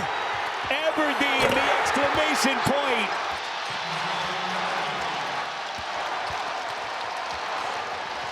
Final seconds as the officials are going to get Garrison on a reach-in foul. And 2 seconds left. Garrison is going to foul out with that whistle. As his fantastic day will end. But as big a part as anyone on that Kentucky team, are they going to be moving on, Jim, to the second round? And I'm sure Mark Pope is saying jokingly to him, hey, you're not supposed to foul there, but boy, did you make 2 great blocks in the last minute of this game. Just think of the expectations on Mark Pope's team going into the season. Preseason top 10 in the AP poll.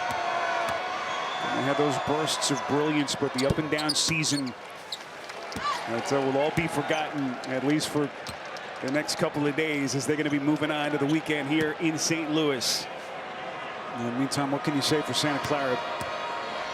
Jim, last time they were dancing, Steve Nash was their point guard. A dream season for them will come to an agonizing end here in St. Louis. The Kentucky Wildcats are dancing into the round of 32 here in St. Louis.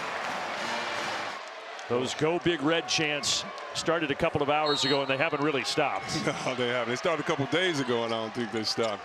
It is unbelievable, the crowd that they brought down from Lincoln. A 6.5-hour drive, but they have taken over Oklahoma City. But Vanderbilt is up to the test tonight.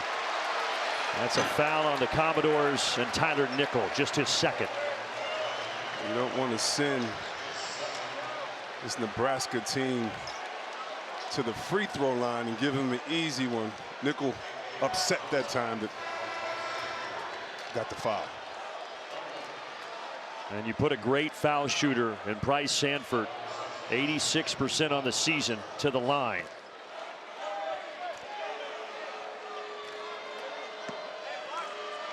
He had 23 Thursday, 13 tonight. Asked him yesterday about that game against Troy, and he said that's the game that I dreamed about as a kid, stepping on this NCAA tournament floor and hitting big shots, and boy did he ever. And that's just awesome. And he did it with his brother and his parents in the crowd watching him. Gets them both. There are his parents, Brian and Gretchen.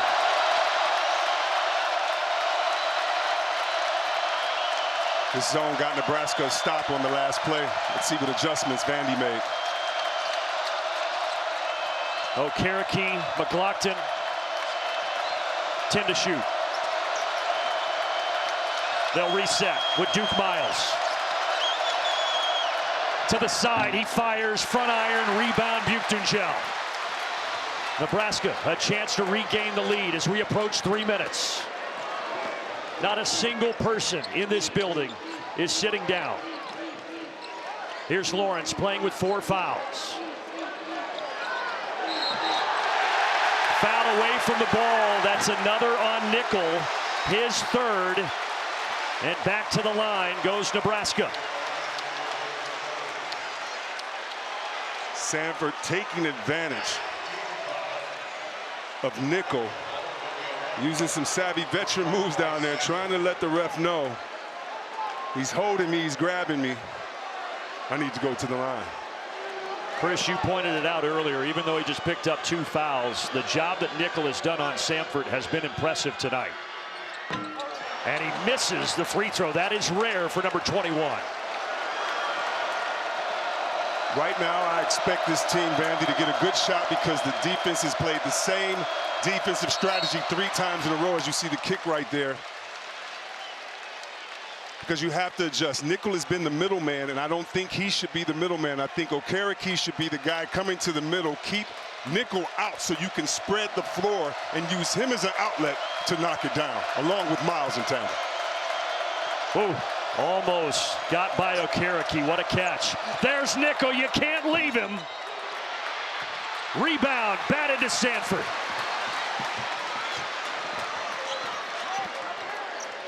Sam Hoiberg, the coach's son, the 5th-year senior, the former walk-on, gives it up. Mast has a mismatch inside. Tanner's on him. They switched. And now McLaughlin, bigger body with him. What a feed inside. Buchtengel puts it home. Nebraska back in front. That's why you get it to Mast. He can score behind the line, but more importantly, get guys involved.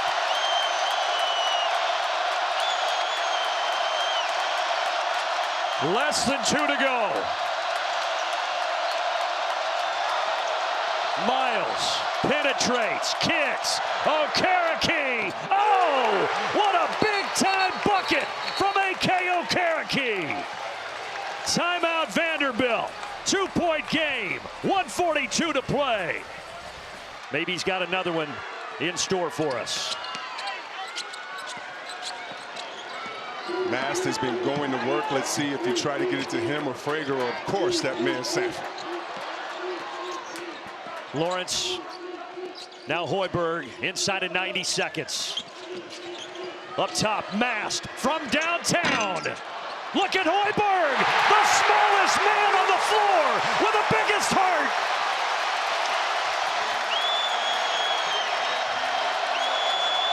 No need to rush if you're Vanderbilt. You can take your time, work it side to side, and see if you can get the defense to make a mistake. Right now, Nichols open at the top of the key. Tanner hangs. Tanner scores! 27 for Tyler Tanner, and none bigger than that.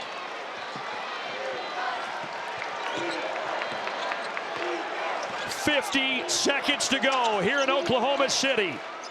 Nebraska, Vanderbilt, blow for blow with a trip to the Sweet 16 on the line. Hoiberg, no, Mast, yes!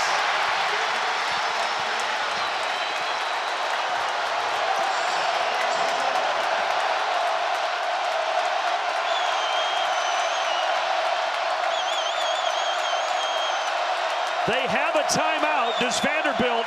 Mark Byington not going to use it. Tanner, his sophomore superstar, almost tripped, keeps the dribble. Nickel, 3 on the timer. Bing, no!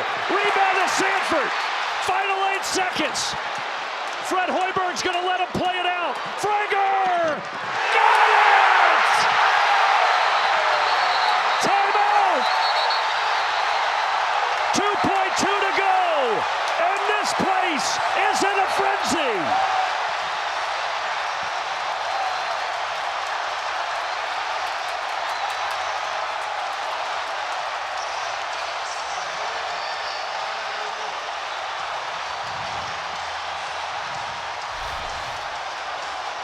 We talked about it all night.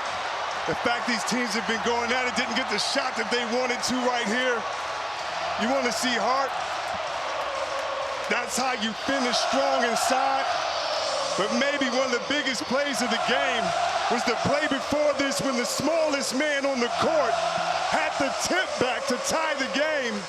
Now watch the half-court pass and a pass in the midst of the air from the man that catches it deep. Vanderbilt, no timeouts. Half-court heave! Oh! Tanner in and out! And Nebraska is on to the Sweet 16.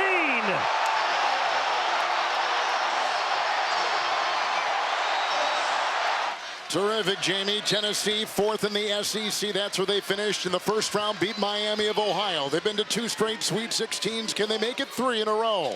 3.5 here in San Diego. The winner here will play Duke Friday in Washington, D.C. in the Sweet 16. And on top, they got Council. 7-point game. Here comes White, defended by Hopkins, slithers inside. His first bucket of the game, and that is a nice move. If he could get going over these last 3 minutes, that would be a big boost to the Jayhawks. It is a 5-point game. 3 to go. Poked away, Council defending. And Council, boy, I thought Council knocked that off.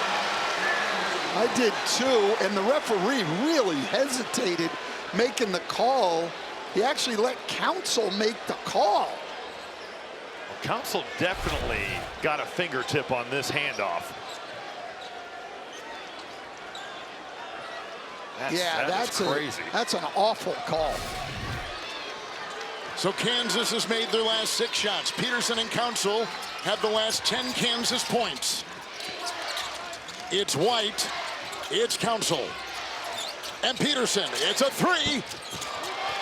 Rosario parachutes in. Uncovered and untouched. And that's what he does. He is a terrific offensive rebounder. Active cutter. That shot goes up. You better find Cole Rosario. And like you said, didn't even play against Cal Baptist, now giving him a big lift.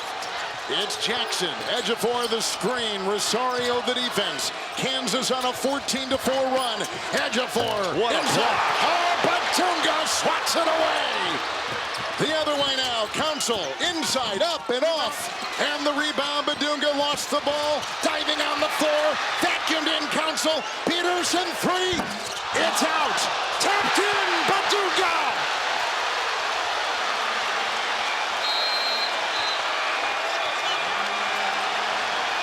Kansas was down by 14 points. And look at that. Largest comeback, 16 in the 2022 National Championship season. With the full court pressure by KU. This is getting close. Darling. I think Ejiofor needed to get out of there and create some room. Bringing an extra guy up just makes it harder. The ball handler has nowhere to go. Hopkins.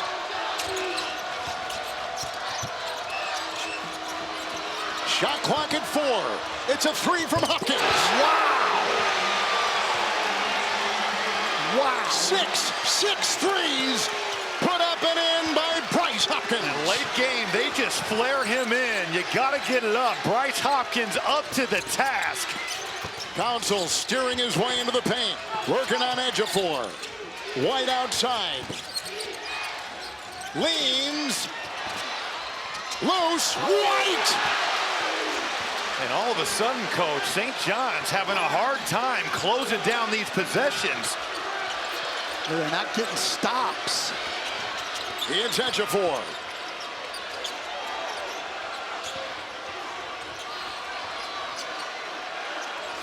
The junior darling has it.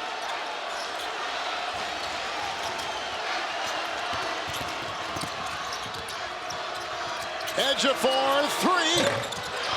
Rebound collected inside by Council. He's 0 for 4 from 3 today. Timeout, Kansas. And that's their last one also. No more timeouts remaining for either team in this game. And here we are with 25 seconds left in regulation. It's Peterson. A difference of a second. Game clock and shot clock. Peterson fouled as he fired. Sellers was down there.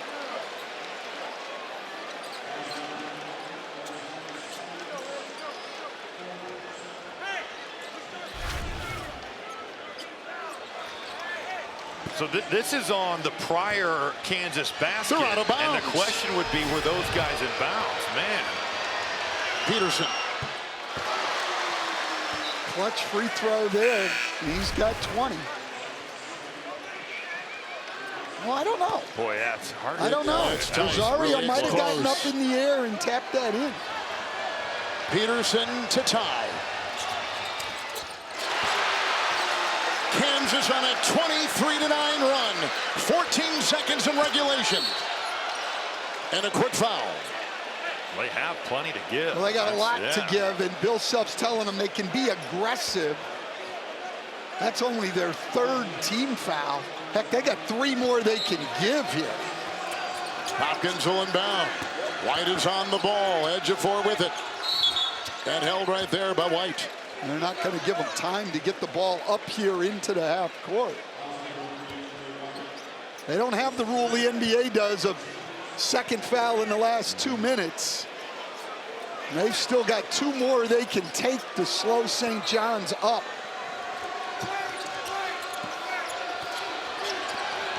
It's Darling.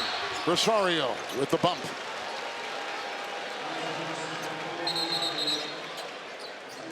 No timeouts either way. Who takes the shot? Well, let's see if they can get a shot. The way that Kansas is doing such a good job here of managing the clock. I think if you're St. John's, you got to think about, can we throw the ball into the front court at least to move the ball up here? We're going to take another one right here.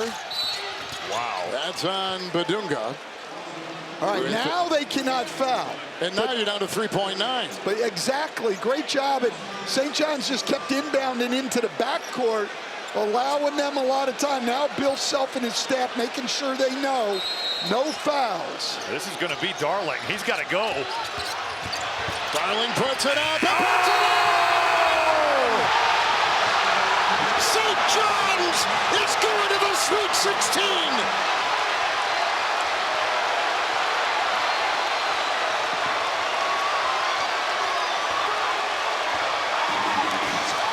Florida has a 3-point lead. They were down 12. Dan, if they are to hold on to this would be their largest comeback of the season. And it's kind of what Todd Golden said, how early on this year they weren't a finished product, and they've continued to get better as the season's moved on. And they've gotten much better in this half on the offensive end. Now their defense, Todd Golden said they gave up too many easy shots, and their defense has been very good. But their ability to get it going on the offensive end is the difference in this game. Well, this is what's at stake. Iowa's trying to get to the Sweet 16 for the first time since 1999. Florida is pursuing another national championship and their 8th consecutive win in the NCAA tournament.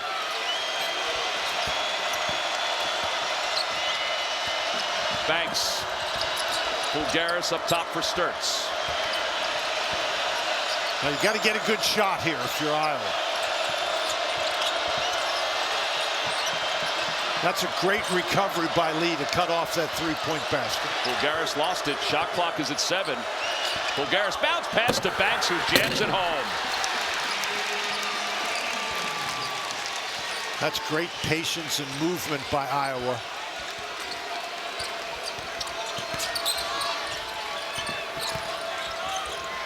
Lee with a tough catch. Lee going right up. Lee finishing.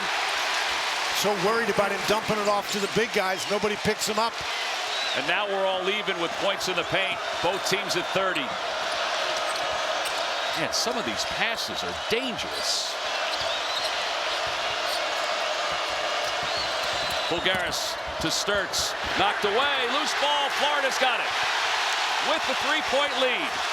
Boy, Fulgaris threw that ball into a crowd. I know he's thrown it to Sturtz, but there was 4 white shirts around him.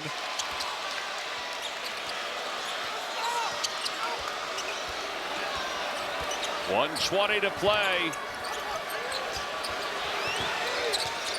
Fland hedged out by Fulgaris. Shot clock at 5. Fland lost it out of bounds. 3.5 to play.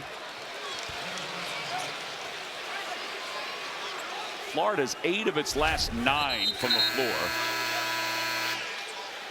Well, it's Koch got his hand in there and knocked it out of bounds. Yeah, they are going to look at this, though. After review Smith's coming over. of the coach's challenge by Iowa, it is successful. It will be Iowa ball on the end line with 30 seconds on the shot clock. Iowa is out of challenges and has one timeout remaining. Confirmed what Dan was talking about. One more look. Koch has his hand on it, but Boogie Fland's still holding it. It'll be Iowa basketball. Clock starts. So now you have the ball back, so you got to score. You don't need a 3, but you need something quickly.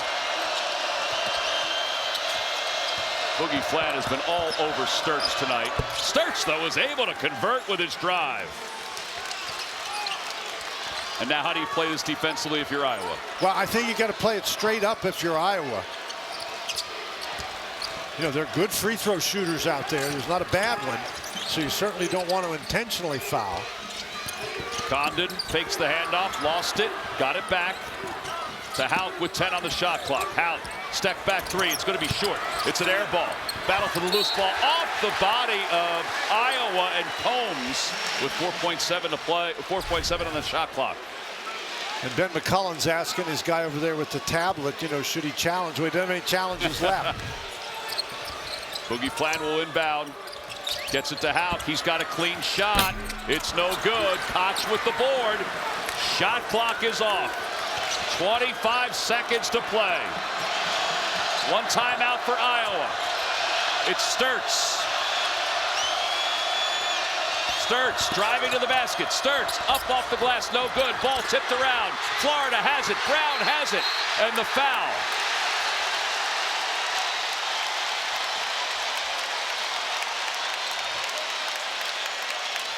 Sturtz went in there looking for the foul, and Fland did a pretty good job moving his feet.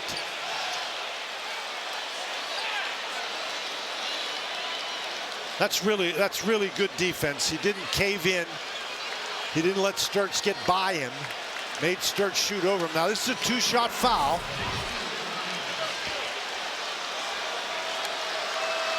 .74% on the year. He makes both. It's still a 1-possession game. He missed the first one. So the best it could be is a 2-point game with 8.9 to play, which is plenty of time for Iowa. And Iowa has taken Combs out and put Manyow in, and they did that for rebounding purposes. If he makes make or miss, they're going to call a timeout, are the Hawkeyes. And now the second shot to give Florida a 2-point lead, and they do. Florida calls timeout. Florida uses its final timeout. Fulgaris is in, Sage is in. And if you're Florida, you play good defense without fouling. And Banks is left all the way down by the Iowa bench. And here we go. 8.9 to play. Sturts with the catch. Sturts bounce pass to the corner. Fulgaris for three. Yeah! Oh! 9 to play. Florida's got no timeouts. Iowa takes the lead by 1. And a timeout called. No, I think the officials are checking the clock. By the officials to make sure the clock is right. Now the clock stops when the ball clears the net.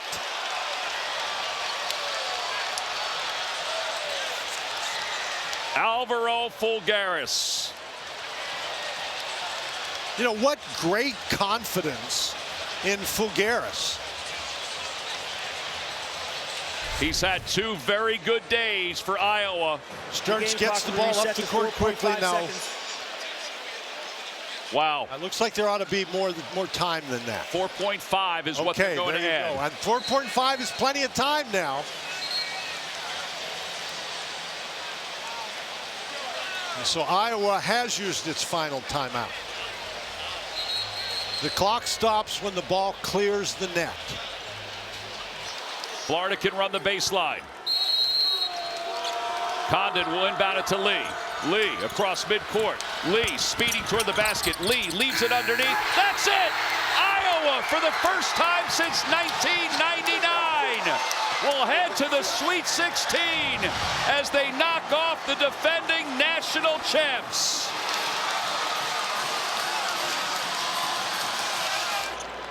Jamon Mark has been a one-man wrecking crew. A lot of time left in this game, a little under 4 minutes. His imprints are going to be all over the end of this game for the Longhorns. Pressure free throws coming. Modest Vokatitis has struggled from the line this NCAA tournament. So much so they worked on his mechanics, trying to get him back to where he was, and he misses. Big miss. All tied at 70. Purdue with the ball, the 2 seed in the West. Big Ten tournament champions. Boilermakers have ripped off 6 in a row. 4 in a row in Chicago at the Big Ten tournament. And winning twice last week to get here. Their 3rd straight trip to the Sweet 16. Kaufman-Renn drives it. And Vokatitis got a block. Touch the baseline. It'll be Purdue ball. And those are the rebounds you got to get. Vokatitis comes, provides the support. Now your guards got to clean up those loose rebounds. Again, it's a possession battle down at the end of this game. And you gave one right back to the Boilermakers. Shot clock at 20 here, and now Lawyer sprays it. Cox spins, runs into a wall. Clough inside. No resistance with 4 fouls and Vokatitis. And Big Oscar puts Purdue in front.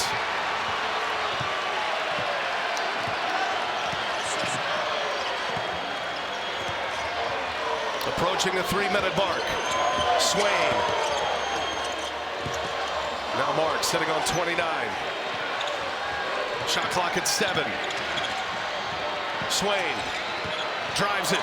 Swain splits. Swain, no! And it's secured by C.J. Cox.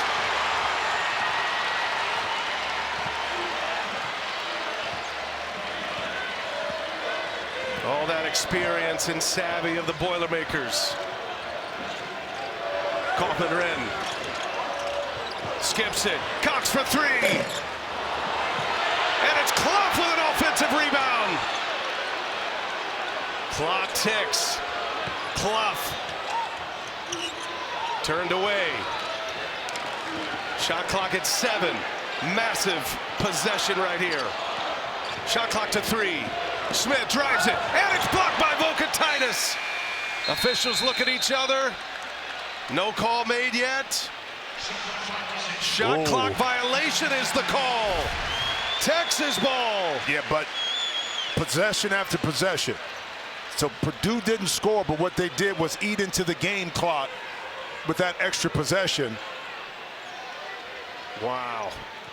Never hit the rim. Clock ticked. 3 officials all looked at one another. Yeah, but it still should have been like 0.2, 0.3 seconds on the clock after it hit out of bounds. After review of the previous play, the call on the floor was Texas ball.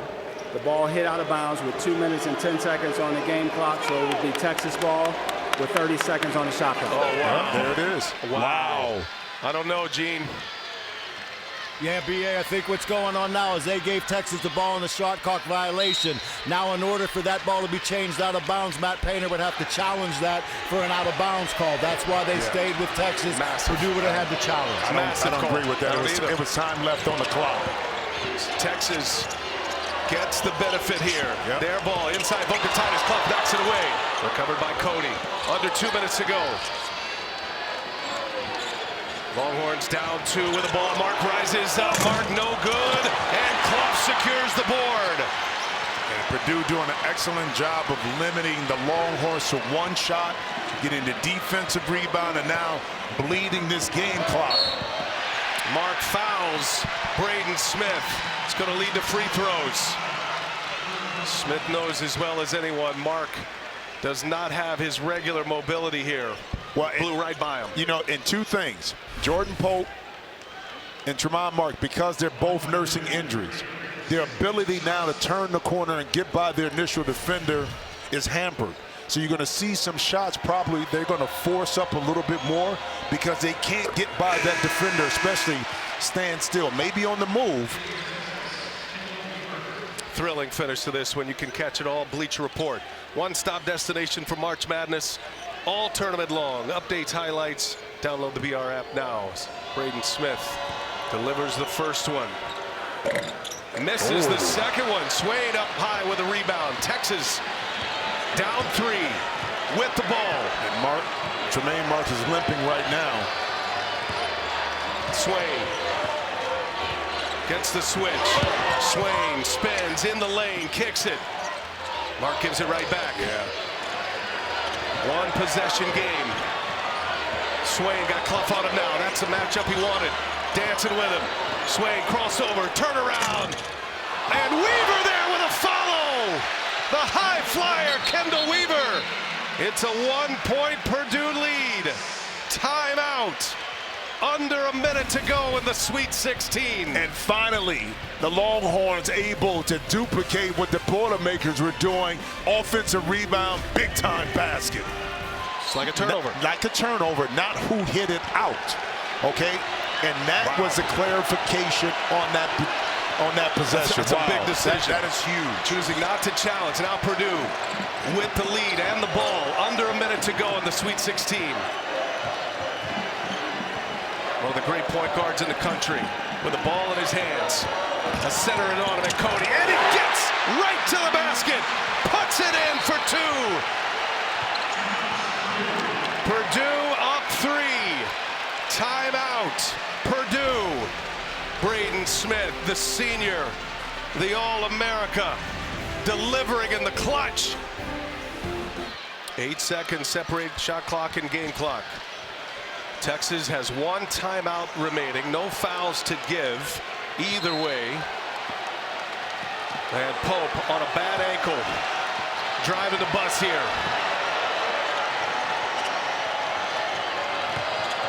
Here's Mark sitting on 29 points. Now Pope, 3-pointer. No good. Ball's loose. And it is a tie-up. Texas ball. Gutsy call. Sean Miller says, if I can get Pope coming off for an open shot, again, it's a misdirection. Vocatitis with the down screen. Pope with a clean look. Front rim just a little short. Texas has hit big shot after big shot in this NCAA tournament.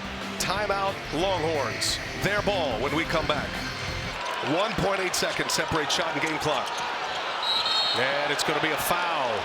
They go for the quick foul, and they put the worst free throw shooter on the line. Savvy move by Purdue. Vocatitis will shoot free throws here.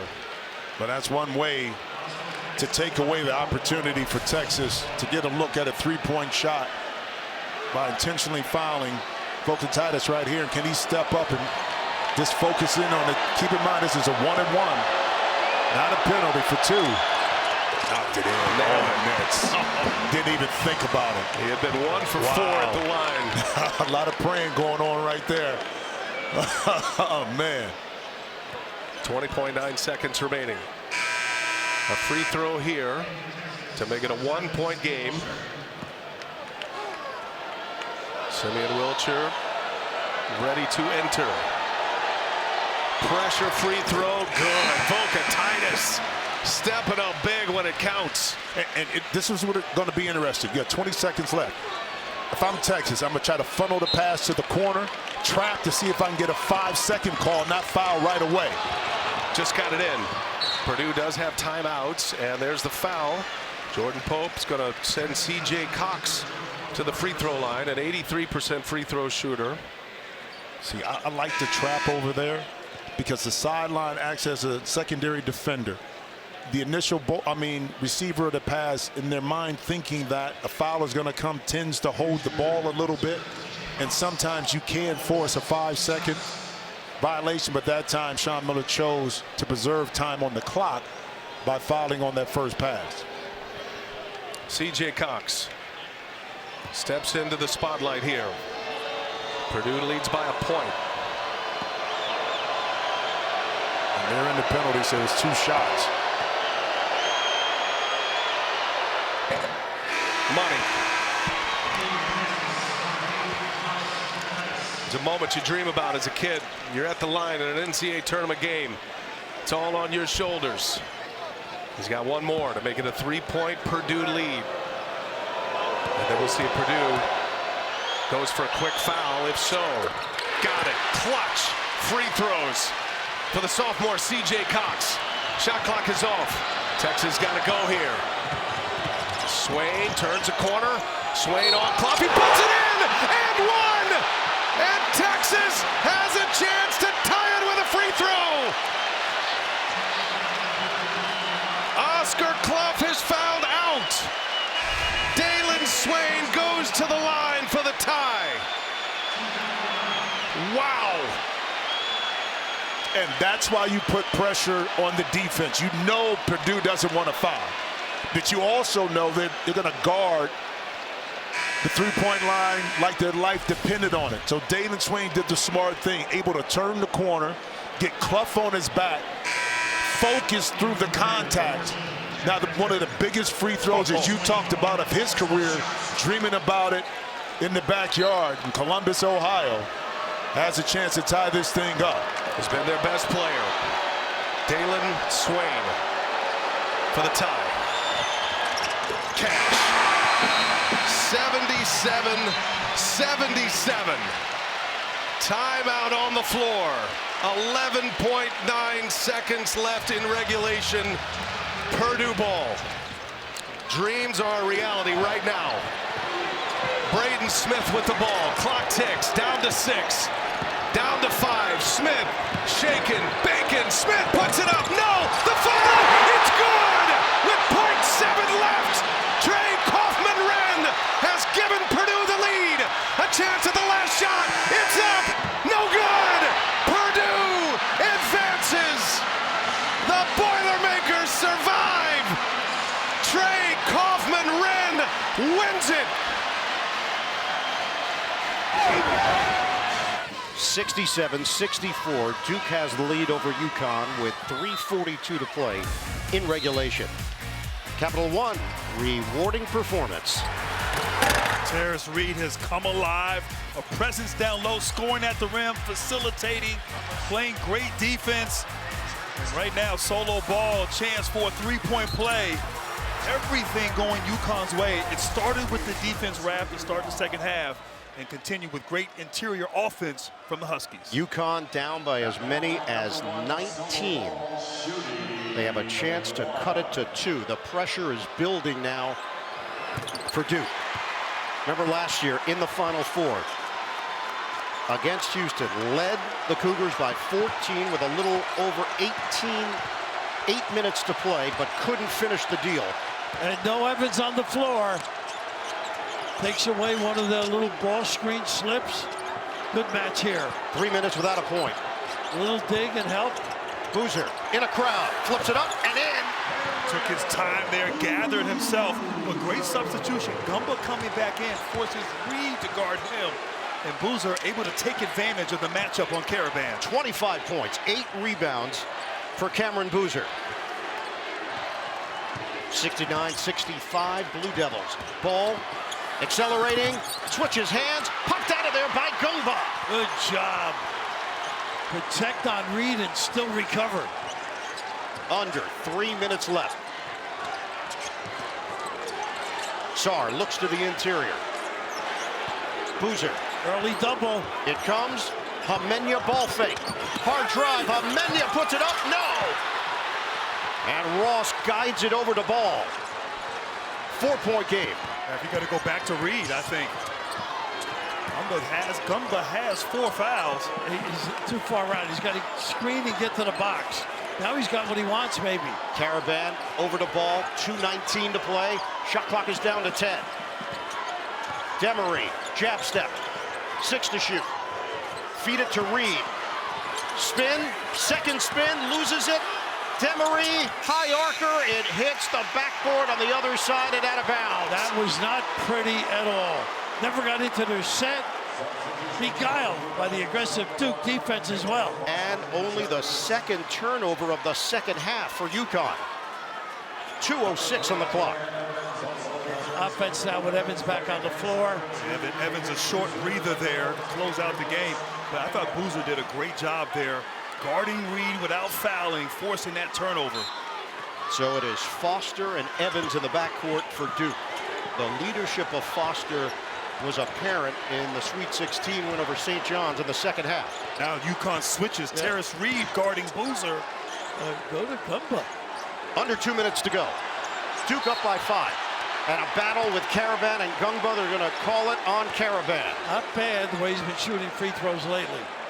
And that's number 2 on Caravan, and that's the 17th foul against the Huskies. That's the chess game, what they do with the 4 and 5 man on both ends. So it will be Gumba at the free throw line for a 1-and-1.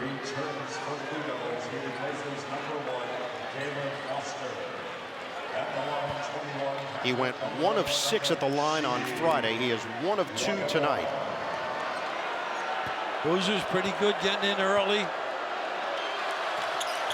There you go. String music on the first. John said he's a good free throw shooter. He has a lot of ties to this area. Both of his parents played at GW. His dad, Patrick, and his mom, Tajma, who played 2 years in the WNBA. He's very proud of representing the DMV. They've had a few good players here in this area. And he missed the second one. 5-point lead for Duke, 1:45 on the clock. Stagger one side. Ball handed to Demery. Caravan, he fires off the mark. Gang rebounding, Ball comes away with it. They got a grab, I think, on Caden or Sarr. How about that offensive rebound there by Ball? Oh. Went up with 2 hands in traffic. And it's on Dame Sarr. Just took it from Reed. But this is great for UConn right now. They can stop the clock, Ball at the free throw line, and of course set up their defense. Ball's got 9 points, 3 of 3 at the stripe. Not a pressing team, as you know. 2-2-1 full. They run once in a while. Whoops. Almost had a trip there on the referee. UConn is 10 of 13 at the free throw line. 1:31 left to play, second half. 85%. Wow.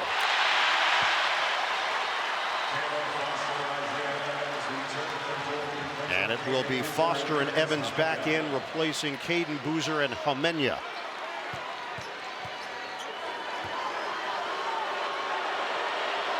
Leesburg, Virginia native, solo ball. Splits a pair. Pretty good defender coming on the floor now.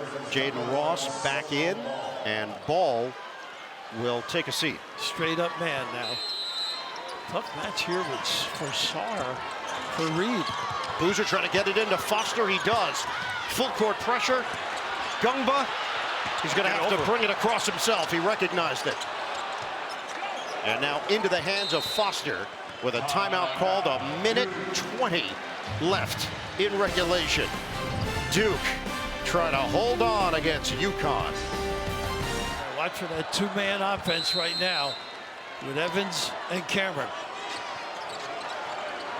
Trigger in and get it back to Foster. 14 to shoot. Boozer pops to the outside. Tough match now. Evans trying to set a screen there. Shot clock down to 5. Boozer loses the ball, and it's scooped up by Reed. Turnover, Duke, with 1 minute to go. They've had a few of those mishaps.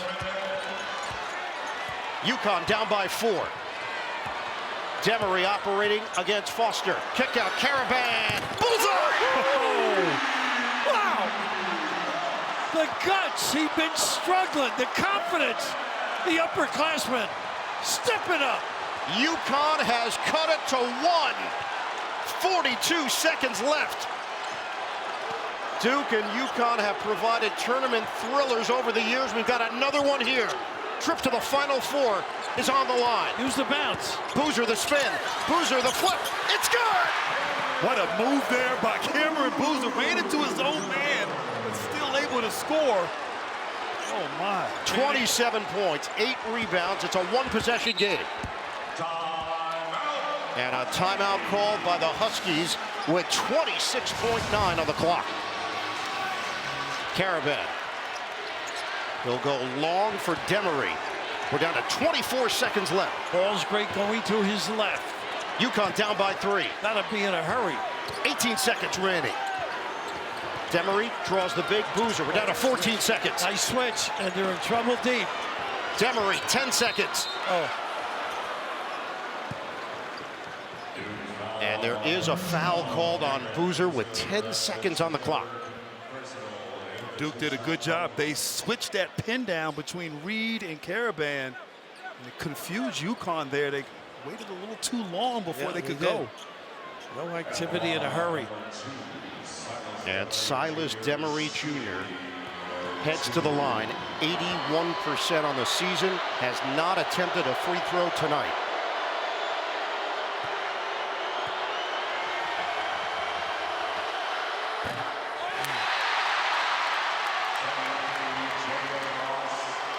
It is a 3-point game. Now what's the thought process if you're UConn and Demery at the line? He's got Smith coming in. I like that because he can really rag a guy, be aggressive at the point of attack. I don't think you have time for more than one trap and give it. Yeah, I agree. You got to trap real quick. If not, you're going to have to foul. And I think Demery, you still make this free throw. You don't have rebounders out there on the floor right now for UConn, so you make this and set up your pressure. Deep breath for Demery. His team is down by 3. 1 out of 2. 72-70. Duke, 10 seconds to go. Got to cut and run through the ball, and who better than this guy? Get it into Boozer, back for Sarr, ahead, Boozer, that ball deflected and stolen by Mullins. Caravan, 2 seconds, Mullins tosses it up. Oh! It's good! We're .3! UConn goes in front! Utterly impossible. March means drama! The deflection, the reaction, and then the major Nuggets out of Indiana. They all can shoot. Nylon from deep. Astounding. The freshman, Braylon Mullins. Wow. What a play. All Duke had to do was hold the ball there. Absolutely. They didn't need to get rid of it. No backcourt violation, nothing. Braylon Mullins connecting from long range to put UConn in front. That's utterly incredible. Absolutely incredible. They have a chance now with 4/10. There'll be something down the floor. They've added a 1/10 of a second.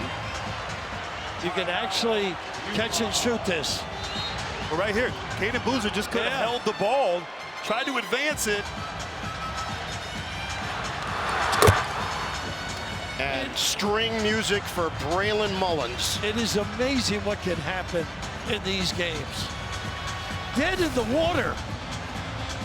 Just an instant classic. What a second half from Dan Hurley and his UConn Huskies. And his comment about take your time, we'll get back in nice and easy. Watch the hands. What you got to do is hold it right here. Yeah, right here now. Look at the hands. I think that was Demery with the deflection. I think it was Demery. That is from the logo. Wow. That's from Greenfield, Indiana.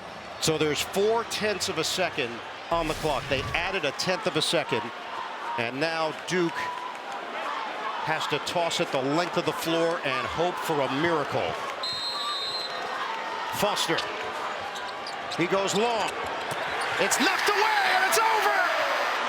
UConn still has the March magic. The Huskies are once again going to the Final Four.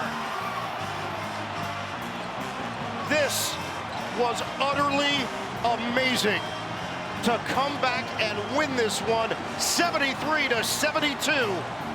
A March hero is born, and it's Braylon Mullins. Wow, what a shock.